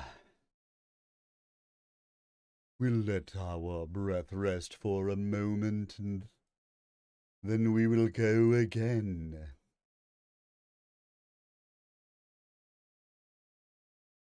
For at first I was afraid. I was petrified. I kept thinking I could never live without you by my side. And then I spent so many nights just thinking how you done me wrong. And I grew strong. And I learned how to get along. And so you're back from outer space. I just walked in to find you here with that same look upon your face. I should have changed that stupid look. I should have made you leave your key. If I had thought for just 1 minute you'd be back to bother me. So what did you guys think? Who already knew about Bink's magical power? Who suspected and who was completely surprised by it? His magical talent. The fact that he cannot be harmed by magic.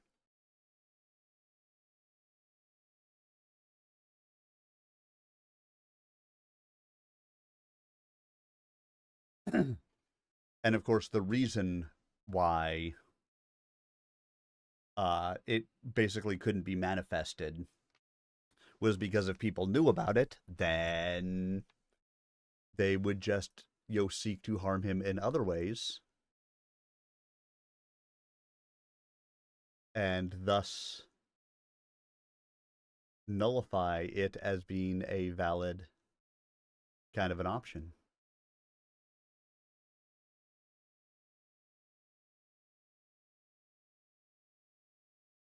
Did you guys expect it? Or was it surprising to you? I remember the first time I read it, it was definitely a shock and something that was very unexpected as to what his magic actually turned out to be. It was pretty neat.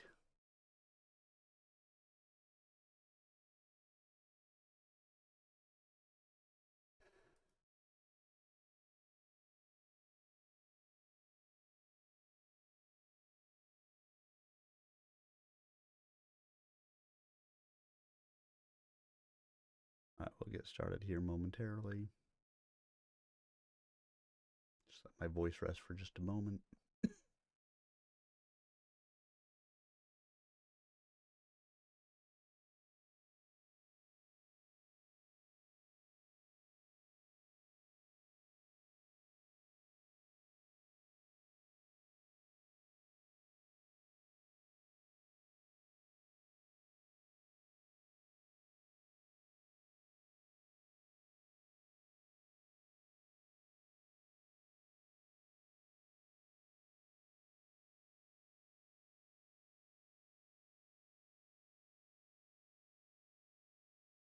All right, guys, here we go. Let's start into Chapter 16. This is the last chapter.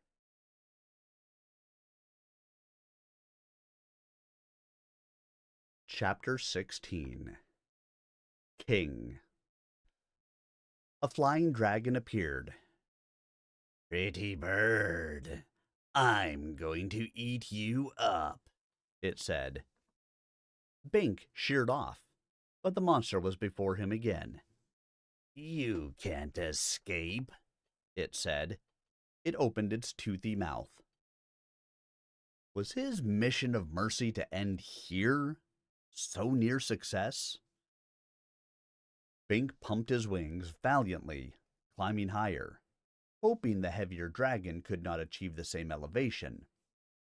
But his wounded wing, formerly the hand Trent's sword had cut, robbed him of full lifting power and balance, forcing him to rise with less velocity.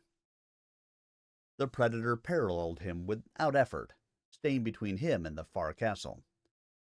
Give up, Dumbo, It said, "You'll never make it." Suddenly, Bink caught on. Dragons did not speak like that. Not flying fire breathers, anyway. They lacked both the cranial capacity and the coolness of brain to talk at all. They were simply too light and hot to be smart. This was no dragon.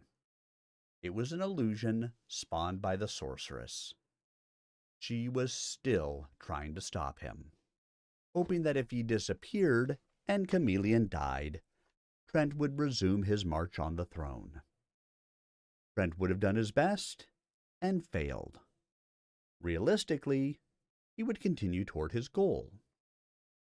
Thus, Iris could still achieve her dream of power through him. Naturally, she would never confess her own part in this mischief. Bink would rather have dealt with a real dragon. The sorceress's evil plot might work. Because he was a phoenix instead of a talking bird, he could not tell anyone other than the good magician what was happening. Others would not have the capacity to understand. If he returned to Trent now, too much time would be lost. And in any event, Iris could stop him there too. This was his own private battle, his duel with the sorceress. He had to win it himself. He changed course abruptly and angled directly into the dragon. He had guessed wrong. He would light a fire in the belly of the fire breather and lose all. But he passed right through it without resistance. Victory. Iris shouted something most unladylike at him. What a fishwife she was when balked. But Bink ignored her and winged on. A cloud formed before him. Uh-oh. Storm? He had to hurry. But the cloud loomed rapidly larger. Blisters of black vapor boiled out of it, swirling funnels forming below. In moments, the sheer mass of it blotted out the castle. Ugly, dark satellite clouds scudded about it, menacing as the heads of goblins. A larger rotary pattern developed. The whole thing looked disconcertingly formidable. There was no hope of rising above it. His injured wing was hurting, and the storm towered into the sky like a giant genie. Bolts of jagged lightning danced about, crackling loudly. There was the odor of metal burning. Deep in the roiling bowels of it were tangled colors and vague shapes of demonic visages. A magic tempest, obviously, girt with colored hail, the most devastating kind. Bink dropped lower, and the cloud circulation tightened into a single descending gray tube. A super tornado that would destroy him. Then, Bink almost fell out of the air with the shock of his realization. He could not be harmed by magic. This was a magic storm. Therefore, it could not touch him. He was being balked by a false threat. Furthermore, there was no actual wind. This was another illusion. All he had to do was fly directly toward the castle, unswayed by optical effects. He shot straight into the cloud. He was right again. The optical effects had been spectacular, but there was no actual storm, merely opacity and the suggestion of wetness on his feathers. Soon he would be through it, having called its bluff.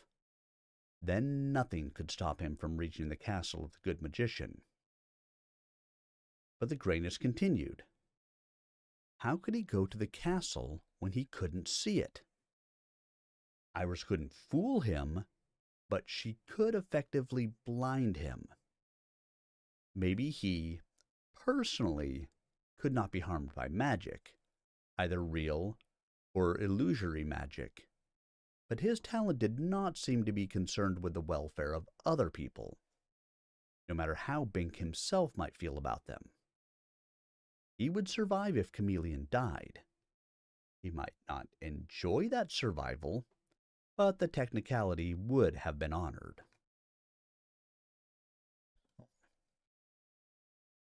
Damn it, Talent, he thought fiercely. You better stop being concerned with technicalities and start being concerned with my larger welfare. I'll kill myself physically by mundane means if I find my life not worth living. I need Chameleon. You can't save me at all if you let this hostile magic stop me from saving Chameleon. Then where will you be? The opacity continued. Apparently, his talent was an unreasoning thing. And so, in the end, it was useless. Like a colored spot on a wall. It was magic, without purpose.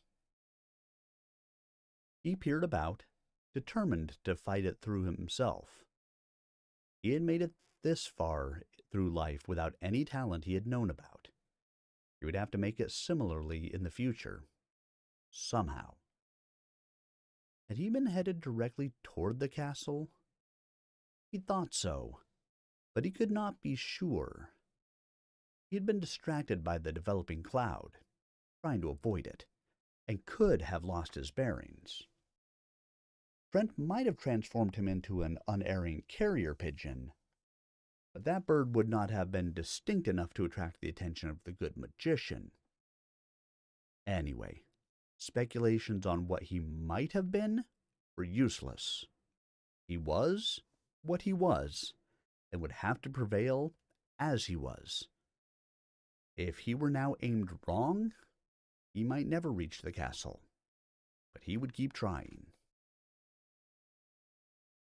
He dropped down, seeking some landmark, but the cloud remained about him. He could not see a thing. If he went too low, he might crash into a tree. Had Iris won after all? Then he emerged from the cloud floor. There was the castle. He zoomed toward it and paused, dismayed again. This wasn't the residence of the good magician. This was Castle Rugna. He had become completely reversed and flown across the wilderness to the west instead of eastward to the good magician. The sorceress had surely known this and kept up the blinding fog so that he would not discover his error until too late. How much precious time had he wasted? If he reversed course and flew straight to the proper castle now, assuming he could find it in the fog, could he possibly get help for Chameleon within the hour? Or would she be dead by the time help arrived, thanks to this delay? He heard a faint snort. Immediately, it was echoed by snorts all around him, coming from every direction. The base of the cloud dropped down to obscure his view again. Something was funny here. He might not have paid any attention to the sound if there had not been such an obvious effort to mask its direction. Why should the sorceress try to prevent him from landing at Castle Rugna? Was there healing water there, used to patch up zombies? Doubtful. No, so the snort was important in some way. But what had caused it? There was no moat dragon at Rugna. Zombies didn't snort very well anyway. Yet obviously, something had made that sound. Probably something all the way alive. A winged horse, or... He caught on. This was not Castle Rugna, but the castle of the good magician after all. The sorceress had only made it look like Rugna to turn him back. She was mistress of illusion, and he kept being deceived by the ramifications of her power. But the hippocampus of the moat had snorted, giving it away. He had been headed in the right direction after all, perhaps guided by his talent. His talent had always operated subtly. There was no reason for it to change now. Bink headed for the remembered sound of the first snort, tuning out all the others. Abruptly, the fog dissipated. Apparently, the sorceress could not maintain her illusions too near the premises of the rival magician, whose specialty was truth. "I'll get you yet," her voice cried from the air behind. Then she and all her effects were gone, and the sky was clear. Bink circled the castle, which now had its proper aspect. He was shivering with reaction. How close he had come to losing his duel with the sorceress. If he had turned back... He found an open portal in an upper turret and angled through it. The Phoenix was a powerful flyer, with good control. He probably could have outdistanced a real dragon, even with his hurt wing. It took a moment for his beady eyes to adjust to the gloom of the interior. He flapped from one room to another, and finally located the magician, poring over a massive tome. For an instant, the little man reminded Bink of Trent in the Rugna library. Both had serious interest in books. Had the two really been friends 20 years ago, or merely associates? Humphrey looked up. "What are you doing here, Bink?" he inquired, surprised. He didn't seem to notice the form Bink was in. Bink tried to talk, but could not. The Phoenix was silent. Its magic related to survival from fire, not to human discourse. "Come over here by the mirror," Humphrey said, rising. Bink came. As he approached, the magic mirror showed a scene. Evidently, this mirror was a twin to the one he had broken, for he saw no cracks to indicate repair. The picture was of the wilderness, Chameleon lying nude and lovely and bleeding despite a crude compact of leaves and moss on her abdomen. Before her stood Trent, sword drawn, as a wolf-headed man approached. "Oh, I see," Humphrey said. "The evil magician has returned. Foolish of me, foolish of him. This time he won't be exiled. He'll be executed. Good thing you managed to warn me. He is a dangerous one. I see he stabbed the girl and transformed you, but you managed to get away. Good thing you had the sense to come here." Bing tried to speak again, and failed again. He danced about anxiously.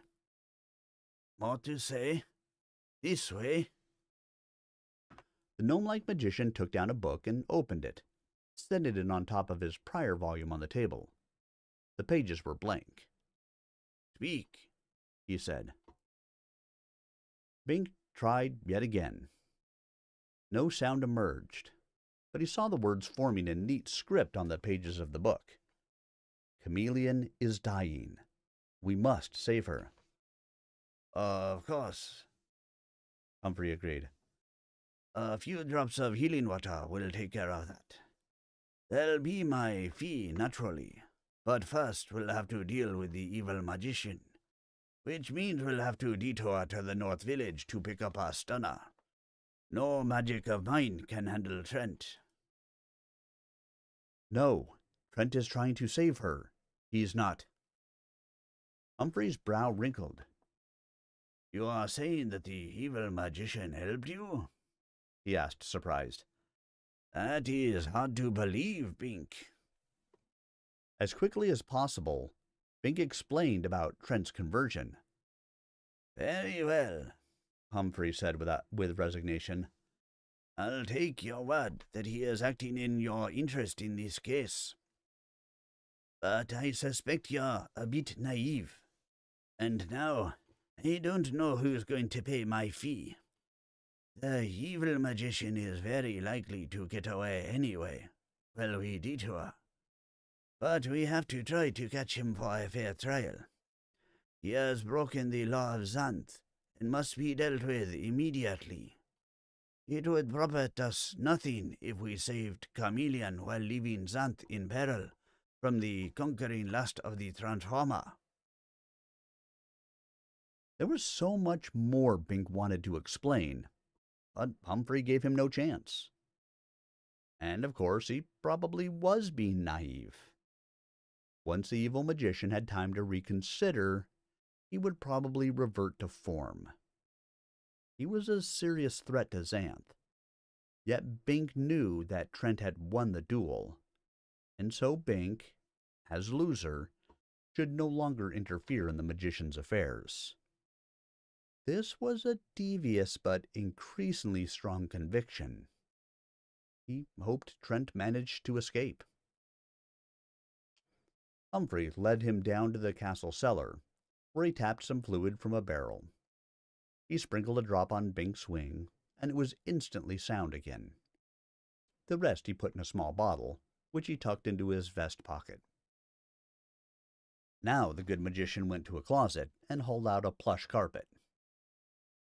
He unrolled it, then sat cross-legged on it. Well, get on, Bud Brain, he snapped. You'll get lost out there by yourself, especially with Iris fooling around with the weather reports. Bink, perplexed, stepped onto the carpet and faced the magician. Then the rug lifted. Startled, Bink spread his wings and dug his feet deeply into the material, hanging on. It was a flying carpet. The thing angled neatly out through a portal, then looped high up into the sky. It leveled, then accelerated. Bink, facing backward, had to furl his wings tightly and almost puncture the fabric with his claws to keep from being dislodged by the wind.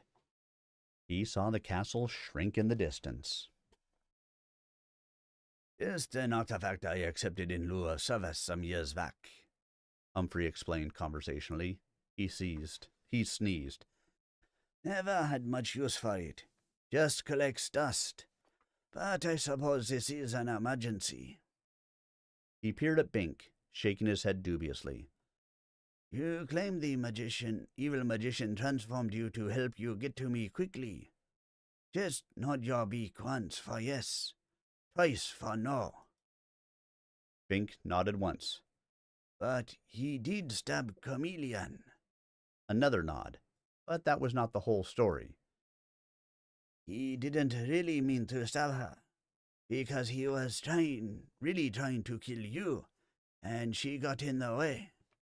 Bink had to nod yes again. What a damning statement. Humphrey shook his head. It's easy to be sorry after a mistake has been made. Yet, when I knew him before his exile, he was not a man without compassion. Still, I doubt he can ever rest until he achieves his ambition. And while he remains alive and in Zant, we can never be certain he won't. It is a difficult case. There will have to be a meticulous investigation of the facts. Such an investigation would be the death of Trent.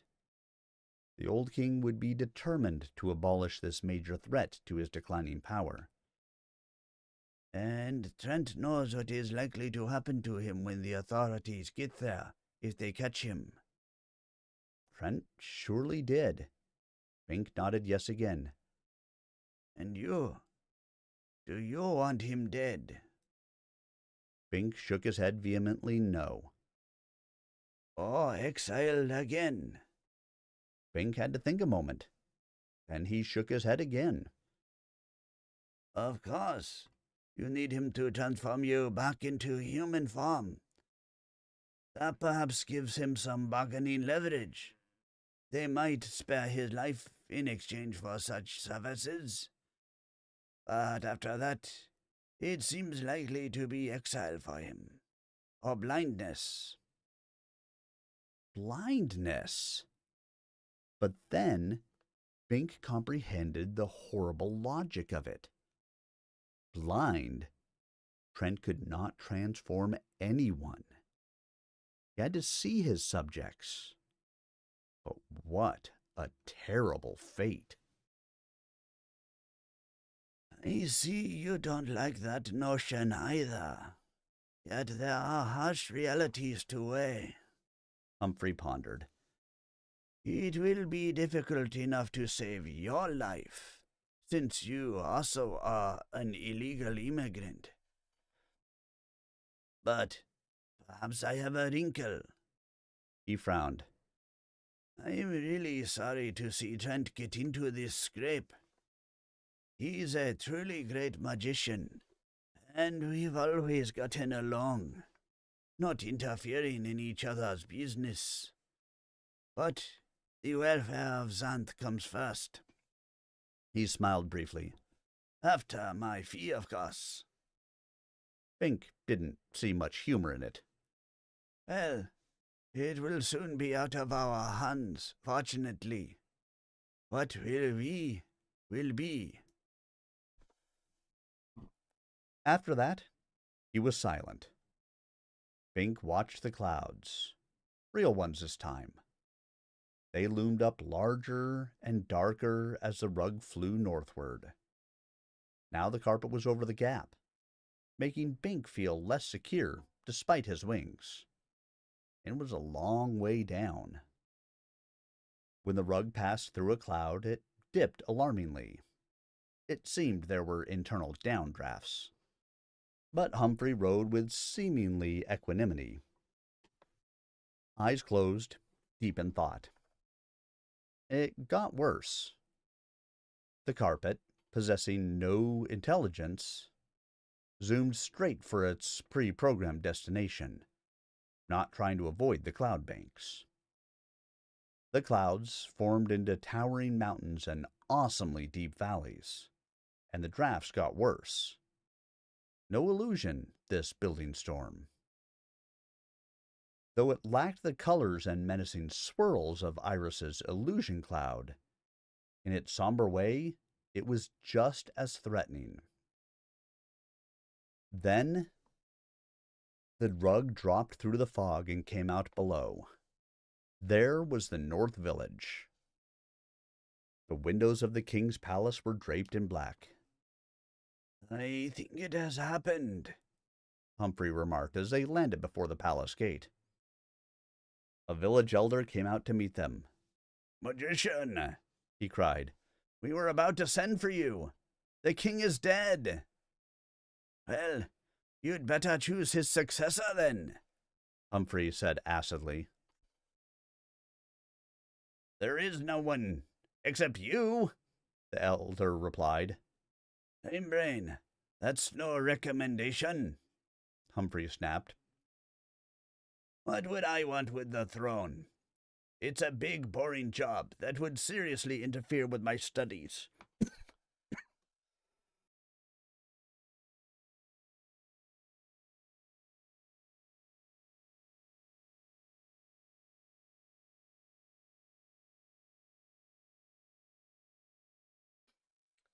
The elder stood his ground. Unless you show us another qualified magician, the law requires that you accept. Well, the law can go. Humphrey paused. We have more pressing business. Who is caretaker during the interim? Roland. He is seen to the funeral. Bink jumped. His father. But he knew immediately that his father would be scrupulous in avoiding any possible conflict of interest. Better not even to tell him Bink was back in Xanth. Humphrey glanced at Bink, seeming to have the same notion. Well, I think I know just the sucker for the job, The good magician said. but he has a certain technical problem to surmount first. Bink suffered an exceedingly uncomfortable shiver of premonition. Not me, he tried to say, but still could not speak. I'm no magician, really. I know nothing of kingship. All I want to do is save Chameleon, and let Trent get away, too. But first, we have to settle a couple of other matters, Humphrey continued. The evil magician Trent the Transformer is back in Xanth, and the girl is dying. If we move fast, we may catch them both before it is too late.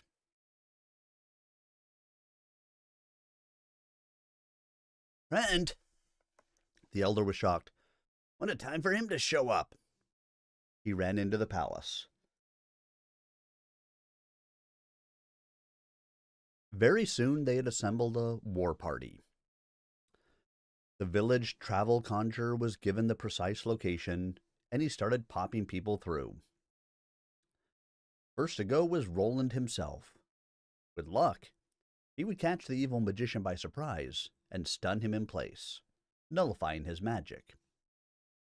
Then the others could proceed safely. Next, the good magician went, with his vial of healing water, to save Chameleon, if she still lived. Bink realized that if this plan was successful, Trent would never have another chance to transform anyone. If they unknowingly executed the evil magician before Bink was transformed, he would remain forever a phoenix. Chameleon would be alone, although well, and his father would be responsible. Was there no way out of this predicament? Well, the plan might fail. Trent could transform Roland and Humphrey. Then Bink himself might recover his human form, but Chameleon would die. That was no good either. Maybe Trent would have escaped before Roland arrived. Then Chameleon would be cured, and Trent would survive, but Bink would remain a bird. No matter which way it worked out, someone dear to Bink would be sacrificed. Unless Humphrey somehow managed things to make everything come out all right. And how could he? One by one, the elders disappeared. Then it was Bink's turn. The conjurer gestured. The first thing Bink saw was the body of the wolf-headed man. The creature had evidently charged and been dispatched by Trent's singing sword. Elsewhere were a number of caterpillars that had not been there before. Trent himself stood frozen, concentrating as though in the process of casting a spell. And Chameleon? Bink flew to her gladly. She was well. The terrible wound was gone, and she was standing, looking bewildered. This is Bink, Humphrey told her. He flew to fetch help for you. Just in time, too. Oh, Bink! She cried, picking him up and trying to hug him to her bare torso. Bink, as a bird with delicate plumage, did not find this as delightful as he might have in his natural form. Change back! I am afraid that only the Transformer can change him back, Humphrey said. And the Transformer must first stand trial. And what would be the result of that trial? Why hadn't Trent escaped when he had the chance? The proceedings were swift and efficient. The elders put questions to the frozen magician, who, of course, could not answer or argue his own case. Humphrey had the travel conjurer fetch the magic mirror. No, it was Munley, the master of ceremonies at Bink's hearing, who was himself an elder. Bink's bird brain was letting him get confused. Munley used his talent to conjure this small object directly to his hand from the good magician's castle. He held it up so that all could see the images forming within it.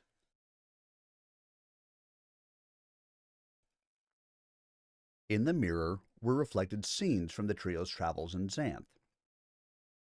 Gradually the story came out, though it did not reveal Bink's talent. It showed how the three had helped one another to survive in the wilderness, how they had stayed at Castle Rugna. There was a general exclamation about that, for no one had known this old, famous, semi-mythical artifact remained intact. How they had fought the Wiggle Swarm, and that produced another reaction. How they had finally dueled, how the sorceress Iris had mixed in, and how, Bink felt a fury of embarrassment, he had made love to Chameleon. The mirror was merciless. The whole sequence was clearly damning to Trent, for there were no words. But it's not really like that, Bink tried to cry. He's a fine man. In many ways, his rationale makes sense. If he had not spared me and Chameleon, he could have conquered Xanth.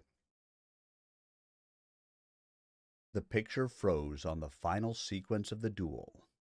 Trent wounding Bink, making ready to strike the final blow, and halting. See, he spared me. He is not evil. Not anymore. He is not evil. But no one heard him. The assembled elders looked at one another, nodding gravely. Bink's father, Roland, was among them, and the family friend Munley saying nothing. Then the mirror continued, showing what had happened after Bink flew away. The monsters of the wilderness, smelling fresh blood, had converged. Trent barely had time to bandage Chameleon before these threats became pressing. He had stood before her, sword in hand, bluffing the creatures back, and transforming those who attacked anyway to caterpillars. Two wolf heads had charged together, jaws gaping wide, slavering. One became a caterpillar, while the other was cut down by the sword. Trent had killed only as necessary. He could have run, even then, Bink cried silently. He could have let Chameleon be taken by the monsters. He could have escaped into the magic jungle. You would never have caught him until he caught you. He is a good man now. But he knew there was no way he could plead this good man's case. Chameleon, of course, was too stupid to do it, and Humphrey didn't know the whole story.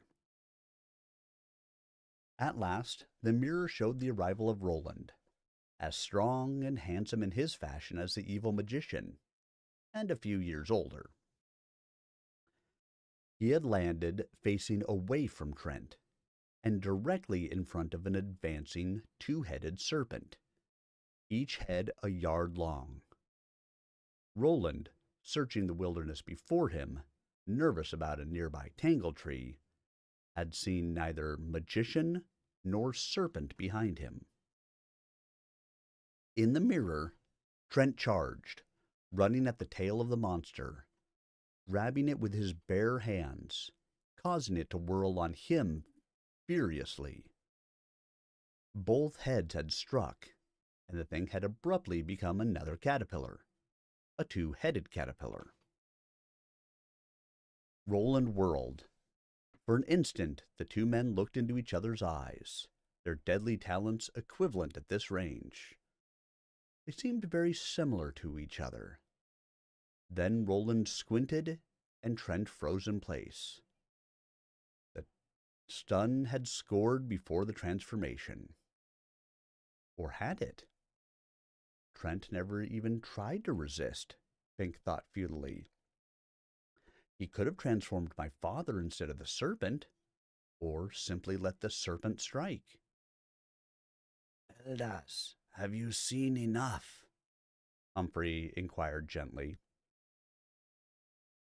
If I could have the throne of Xanth at the expense of Trent's life, I would not take it, Fink thought savagely.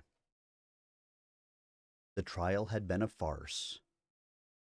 They had never let Trent speak for himself, to present his eloquent thesis of the damage magic was doing to the human population of Xanth, or of the threat of a future attack from Mundania. Were they going to dispose of him the same way they had exiled Bink? Thoughtlessly, by rote law, regardless of the meaning behind the facts? The elders exchanged glances gravely. Each nodded slowly, affirmatively. At least let him talk, Bink cried mutely. Then it would be best to release the spell, Humphrey said. He must be free of magic for the announcement. It as is our custom. Thank God! Roland snapped his fingers. Trent moved. Thank you, honorable elders of Xanth, he said politely. You have granted me a fair presentation, and I stand ready to accept your judgment. Trent wasn't even defending himself. This horrendously partial, silent investigation, obviously a mere ritual to justify a decision privately arrived at, how could the evil magician lend credibility to that? We find you guilty of violating exile, Roland said. For this, the set penalty is death. But we are in a unique situation, and you have changed substantially since we knew you. You always had courage, intelligence, and strong magic. Now you are also possessed of loyalty, honor, and mercy. I am not unmindful that you spared the life of my son, who had foolishly challenged you, and that you protected his chosen one from the ravages of wild beasts. You have some guilt in these matters, but you have expiated it. We therefore waive the set penalty and grant you leave to remain in Xanth under 2 conditions. They were not going to kill Trent. Bink almost danced for joy, but immediately he realized that there would still be stringent restrictions to prevent Trent from ever again aspiring to the throne. Humphrey had mentioned blinding him, so that he would be unable to perform his magic. Bink had some idea of what a life without magic would be like. Trent would be forced to assume some menial occupation, working out his days in ignobility. The elders were generally old, but not necessarily gentle. No smart citizen ever crossed them twice. Trent bowed his head. I thank you sincerely, elders. I accept your conditions. What are they? But there was so much more to be said. To treat this fine man as a common criminal? To force his agreement to this terrible retribution? And Trent was not even protesting. First, Roland said, that you marry. Trent looked up, startled. I can understand a requirement that I reverse all prior transformations and desist from any future exercise of my talent. But what has marriage to do with it? You are presuming, Roland said grimly. And Bink thought, Trent hasn't caught on. They have no need to make restrictions. If they blind him, he will be helpless. I apologize, Elder. I will marry. What is the other condition? Now it comes. Bink wished he could blot out the sounds, as if by failing to hear the words of the sentence, he could alleviate it. But that was not his type of magic talent. That you accept the throne of Xanth. Bink's beak fell open. So did Chameleon's mouth. Trent stood as if stun-frozen again. Then Roland bent one knee and slowly dropped to the ground. The other elders followed silently. The king, you see, is dead, Humphrey explained. It is essential to have a good man and strong magician in the office. One who has the demeanor of command coupled with restraint and perspective, yet who will muster savagery when necessary in the defense of Xanth, as in the event of a Wiggle invasion or similar threat. One who may also provide a potential heir, so that Xanth is not again caught in the difficult situation just past. It is not necessary to like such a monarch, but we must have him. I obviously do not qualify, for I could hardly bring myself to devote the required attention to the details of governance. The sorceress Iris would be unsuitable, even if she were not female, because of her lack of restraint. And the only other person of magician caliber has neither personality nor talent appropriate to the needs of the crown. Therefore, Xanth needs you, magician. You cannot refuse. And Humphrey, too, bent his knee. The evil magician, evil no longer, bowed his head in mute acceptance. He had conquered Xanth after all. The ceremony of coronation was splendid. The Centaur contingent marched with dazzling precision, and from all over Xanth, people and intelligent beasts came to attend. Magician Trent, henceforth the Transformer King, took both crown and bride together, and both were radiant. There were, of course, some sly remarks at the fringe of the spectator crowd, but most citizens agreed that the king had chosen wisely. If she is too old to bear an heir, they can adopt a magician-caliber boy. After all, he's the only one who can control her, and he'll never suffer from lack of variety. And it eliminates the last real threat to the kingdom. They were not yet aware of the other formidable external and internal threats.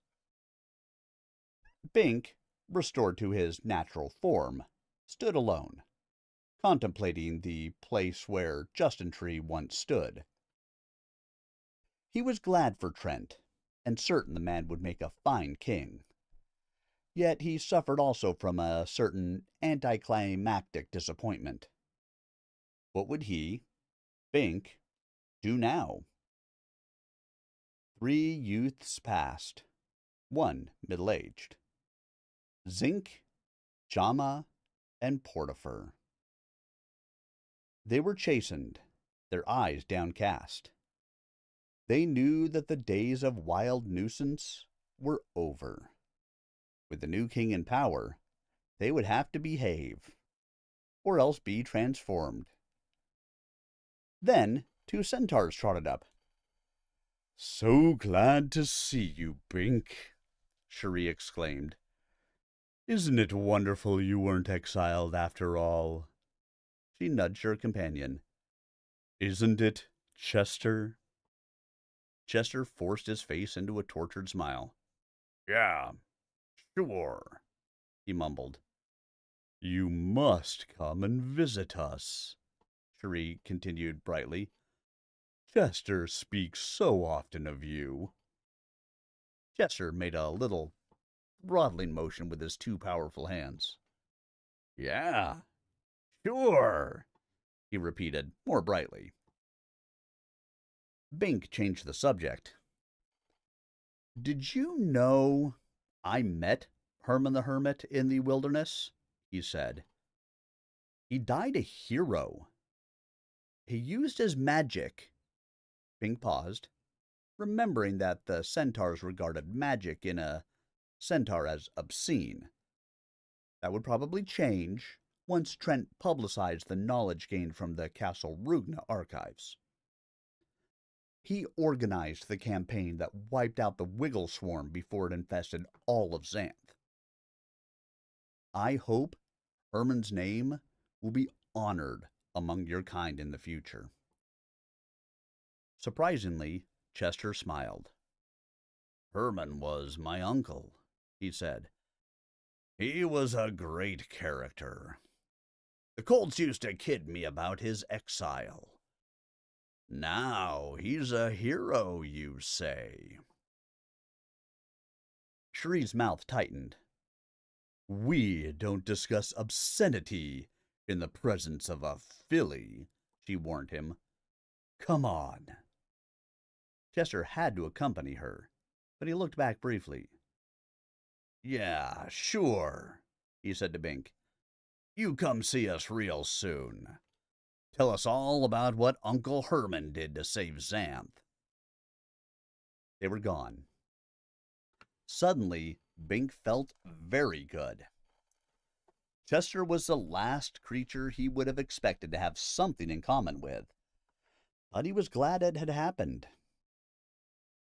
Bink knew all about the frustration of getting teased about some supposed failing, and he did want to tell an appreciative audience about Herman the Magic Hermit Centaur. Now Sabrina approached him. She was as lovely as he had ever seen her. Bink, I'm sorry about what happened before, she said. But now that everything is cleared up. She was like Chameleon in her beauty stage. And she was intelligent, too. A fit bride for almost any man. But Bink knew her now too well. His talent had stopped him from marrying her, by keeping itself secret. Smart talent. He glanced about and spied the new bodyguard Trent had taken, on Bink's recommendation. The man who could spot anything, including danger, before it developed. The soldier was now resplendent in his imperial uniform, and impressive of demeanor. Crombie! Bink called. Crombie strode over. Hello, Bink. I'm on duty now, so I can't stay to chat. Is something the matter? I just wanted to introduce you to this lovely lady Sabrina, Bink said. She does a very nice holograph in air. He turned to Sabrina. Crombie is a good man and able soldier, favored by the king. But he doesn't quite trust women. I think he's just never met the right one. I believe you two should get to know each other better. But I thought, she began. Crombie was looking at her with a certain cynical interest, and she returned the glance. He was observing her physical charms, which were excellent. She was pondering his position at the palace, which was also excellent. Bink wasn't sure whether he had just done a beautiful thing or dropped a bag full of cherry bombs into the hole of a privy. Time would tell. "Goodbye, Sabrina," Bink said, and turned away. King Trent summoned Bink to a royal audience. "Sorry about the delay in getting back to you," he said when they were alone. "There were some necessary preliminaries. Coronation, marriage," Bink agreed. "Those two, but mainly a certain emotional readjustment. The crown landed on my head rather suddenly, as you know." Bink knew.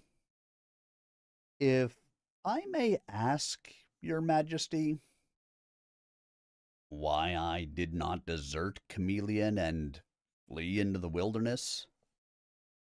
For you alone, Bink, I will make an answer. Setting aside the moral considerations, which I did not, I performed a calculation that in Mundania is called figuring the odds.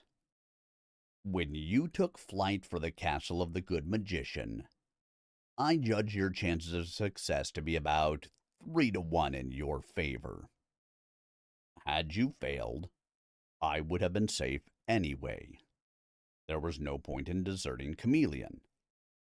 I knew Xanth stood in need of a new king, for the Storm King, by all accounts, was failing rapidly. The chances against the elders finding any magician more competent for the position than I were also about 3-1, and so on.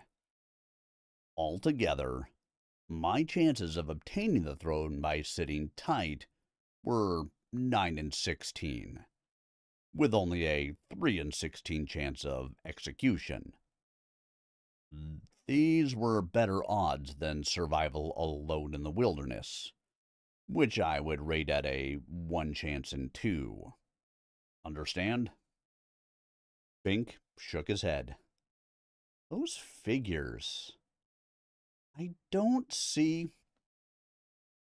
"Just take my word that it was a practical decision, a calculated risk. Humphrey was my friend. I was sure he would not betray me. He knew I had figured the odds. But it didn't make any difference, because that is the kind of schemer Xanth needs in a king. And he knew it too. So he went along. Not that I didn't have some serious worries at the time of the trial. Roland certainly made me sweat." "Me too," Bink agreed. "But had the odds been otherwise, I would still have acted as I did." Trent frowned. "And I charge you not to embarrass me by revealing that weakness to the public. They don't want a king who is unduly swayed by personal considerations." "I won't tell," Bink said, though privately he thought it was not much of a failing. After all, it was Chameleon he had saved. "And now to business," the king said briskly.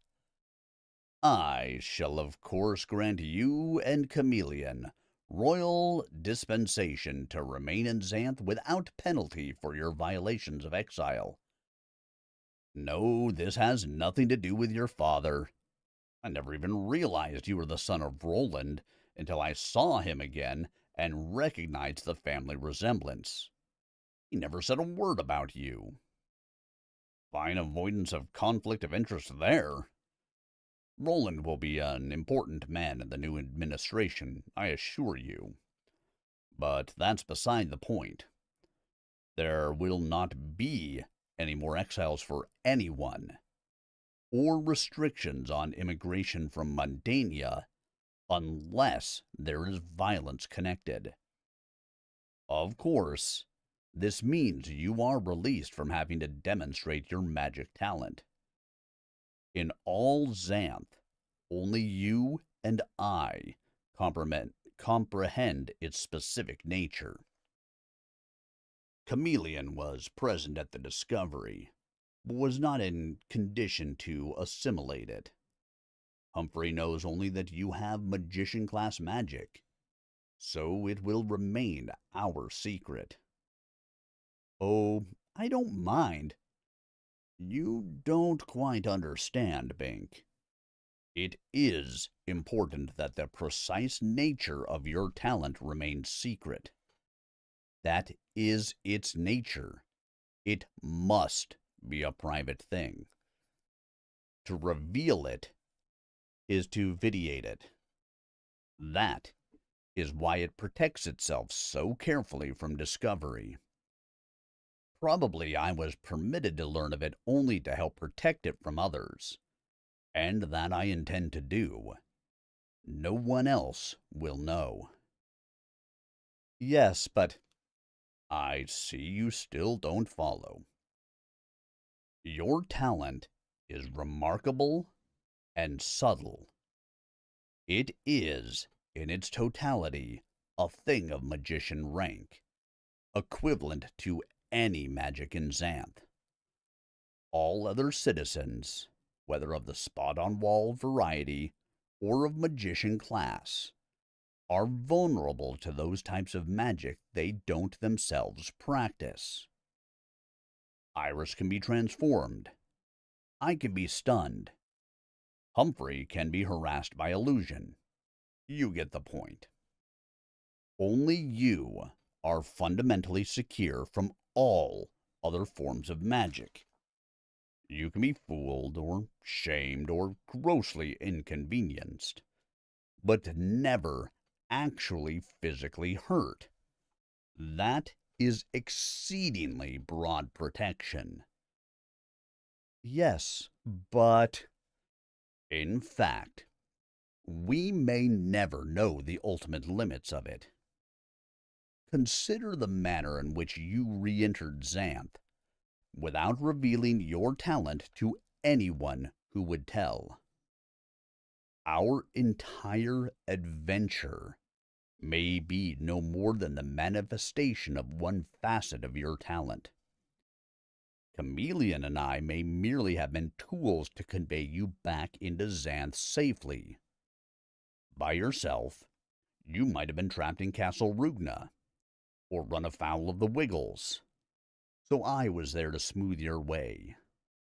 It may have protected you from my mundane sword by bringing Chameleon in to take the killing thrust, because, you see, I had discovered your talent in large part through my own magic, through its effect on my magic. Because I am a full magician, it could not balk me completely, as it might a lesser power. But still, it operated to protect you. It could not completely thwart me. I was able to wound you. So it joined me, acting to alleviate my quarrel with you by making me king in a way you could accept. Maybe it was your talent that changed my mind and prevented me from killing you. Hence my reasoning that it was your talent's decision that I be allowed to ascertain its nature. For this knowledge has, as you see, profoundly affected my attitude toward you and your personal safety. He paused, but Bink did not comment. This was quite a concept to digest in one lump. He had thought his talent was limited, not affecting those he cared for. But it seemed he had underestimated it. So you see, Trent continued, my throne may merely be the most convenient agency for the promotion of your welfare. Perhaps your entire exile and the death of the Storm King at this time are all part of that magical scheme. Your exile brought me into Xanth, without my army, in your company. I certainly am not going to gamble that mere coincidence brought me to this pass. Your talent makes most sophisticated use of coincidence. I don't want to go against you, and perhaps sicken and die the way my predecessor did, after he acted against your interest.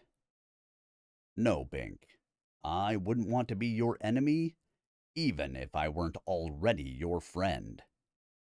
So I am becoming a conscious agent for the preservation of your secret and the promotion of your welfare in the best way I am able.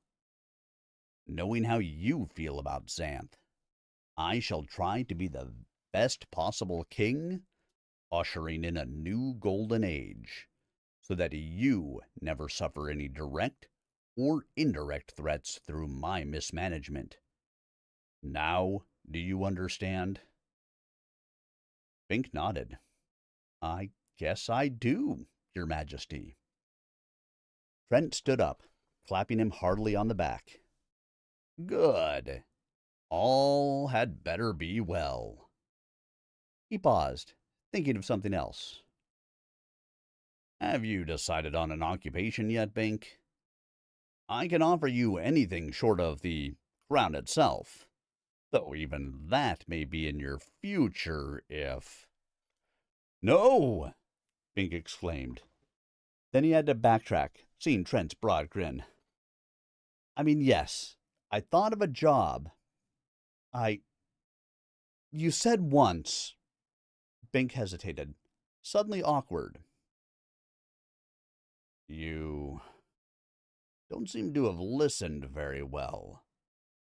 What you want, you will get, if it is within my present power. But my talent is transformation, not divination. You must speak it.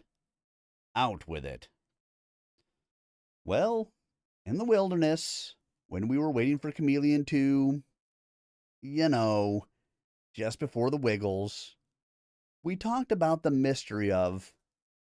Trent raised one royal hand. Say no more. I hereby appoint you, Bink of the North Village, official researcher of Xanth. Any mysteries of magic shall be your responsibility. You shall probe wherever required until they are fathomed to your satisfaction, and turn in your reports directly to me for inclusion in the Royal Archives. Your secret talent makes you uniquely qualified to explore the most forbidding recesses of Xanth, for the anonymous magician needs no bodyguard. Those recesses are long overdue for discovery. Your first assignment shall be to discover the true source of the magic of Xanth. Thank you, Your Majesty, Bink said gratefully. I think I like that job much better than being king. Perhaps you appreciate how much that gratifies me, Trent said with a smile. Now, let's go see the girls. The travel conjurer moved them both. Abruptly, they stood at the front portal of Castle Rugna. The drawbridge had been repaired, and now gleamed in brass and polished timbers. The moat was clean and full of water, now stocked with monsters of the finest breeds. The teeth of the portcullis glittered. Bright pennants fluttered from the highest turrets. This was a castle restored to full splendor. Bink peered at something he thought he saw around to the side. Was it a small graveyard? Something moved there, white as a bone, with a trailing bandage. Oh no! Then the ground opened up. With a cheery, final wave, the zombie sank into its resting place. Sleep in peace, Trent murmured. I have kept my promise.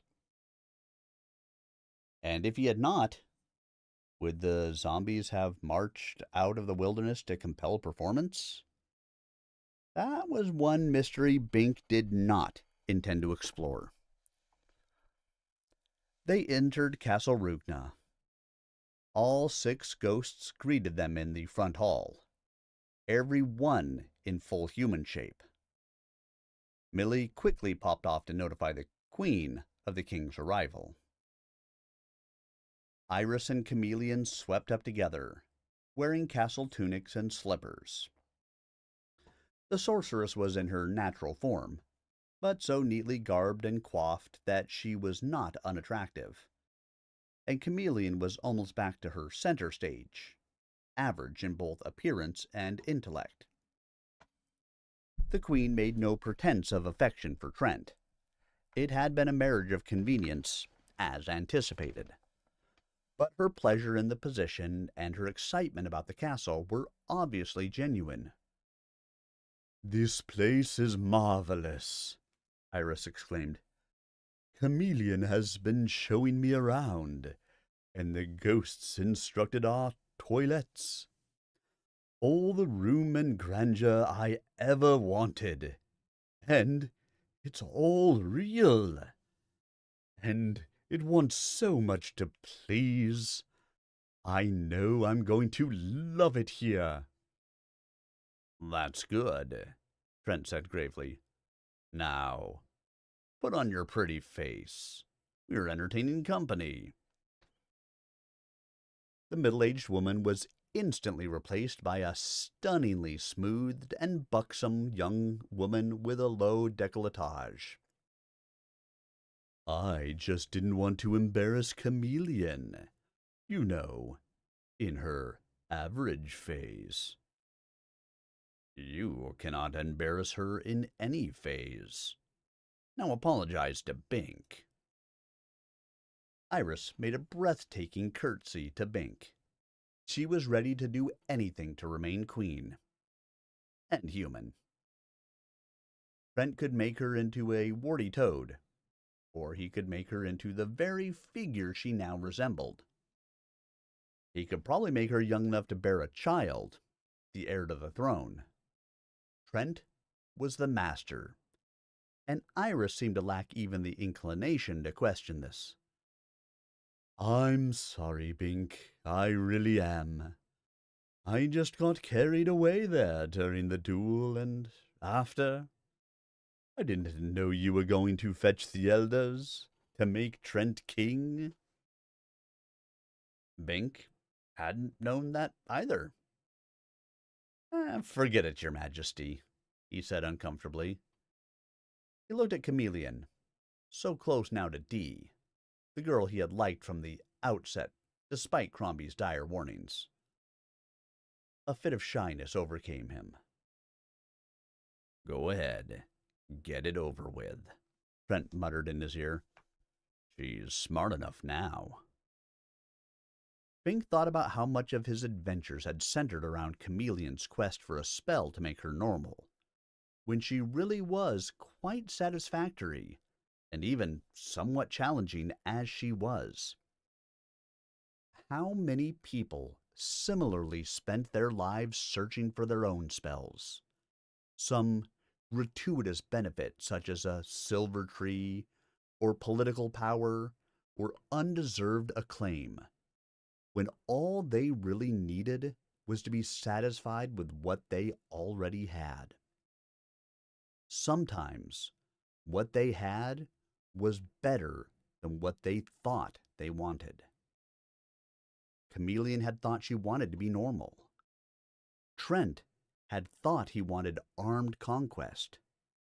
And Bink himself had thought he wanted a demonstrable magic talent. Everyone thought he wanted something. But Bink's real quest, at the end, had been to preserve Chameleon and Trent and himself as they were, and to make Xanth accept them that way.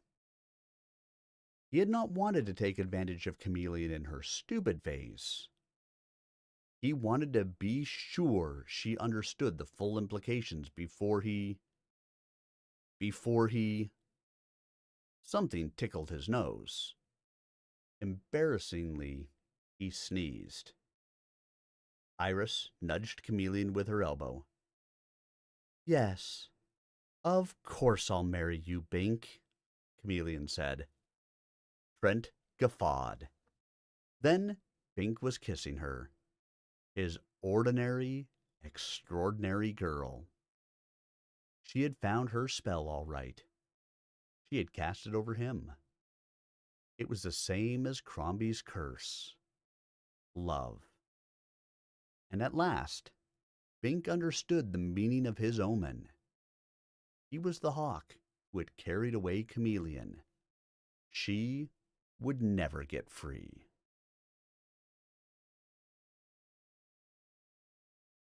And everyone, we have reached the end of A Spell for Chameleon. I hope you guys have enjoyed this couple of month reading of A Spell for Chameleon as we went through. Next week, next Tuesday, we will start into The Source of Magic, book number 2 of the Xanth series. My plan is to read probably the first 3, and then we'll go on to something else from there.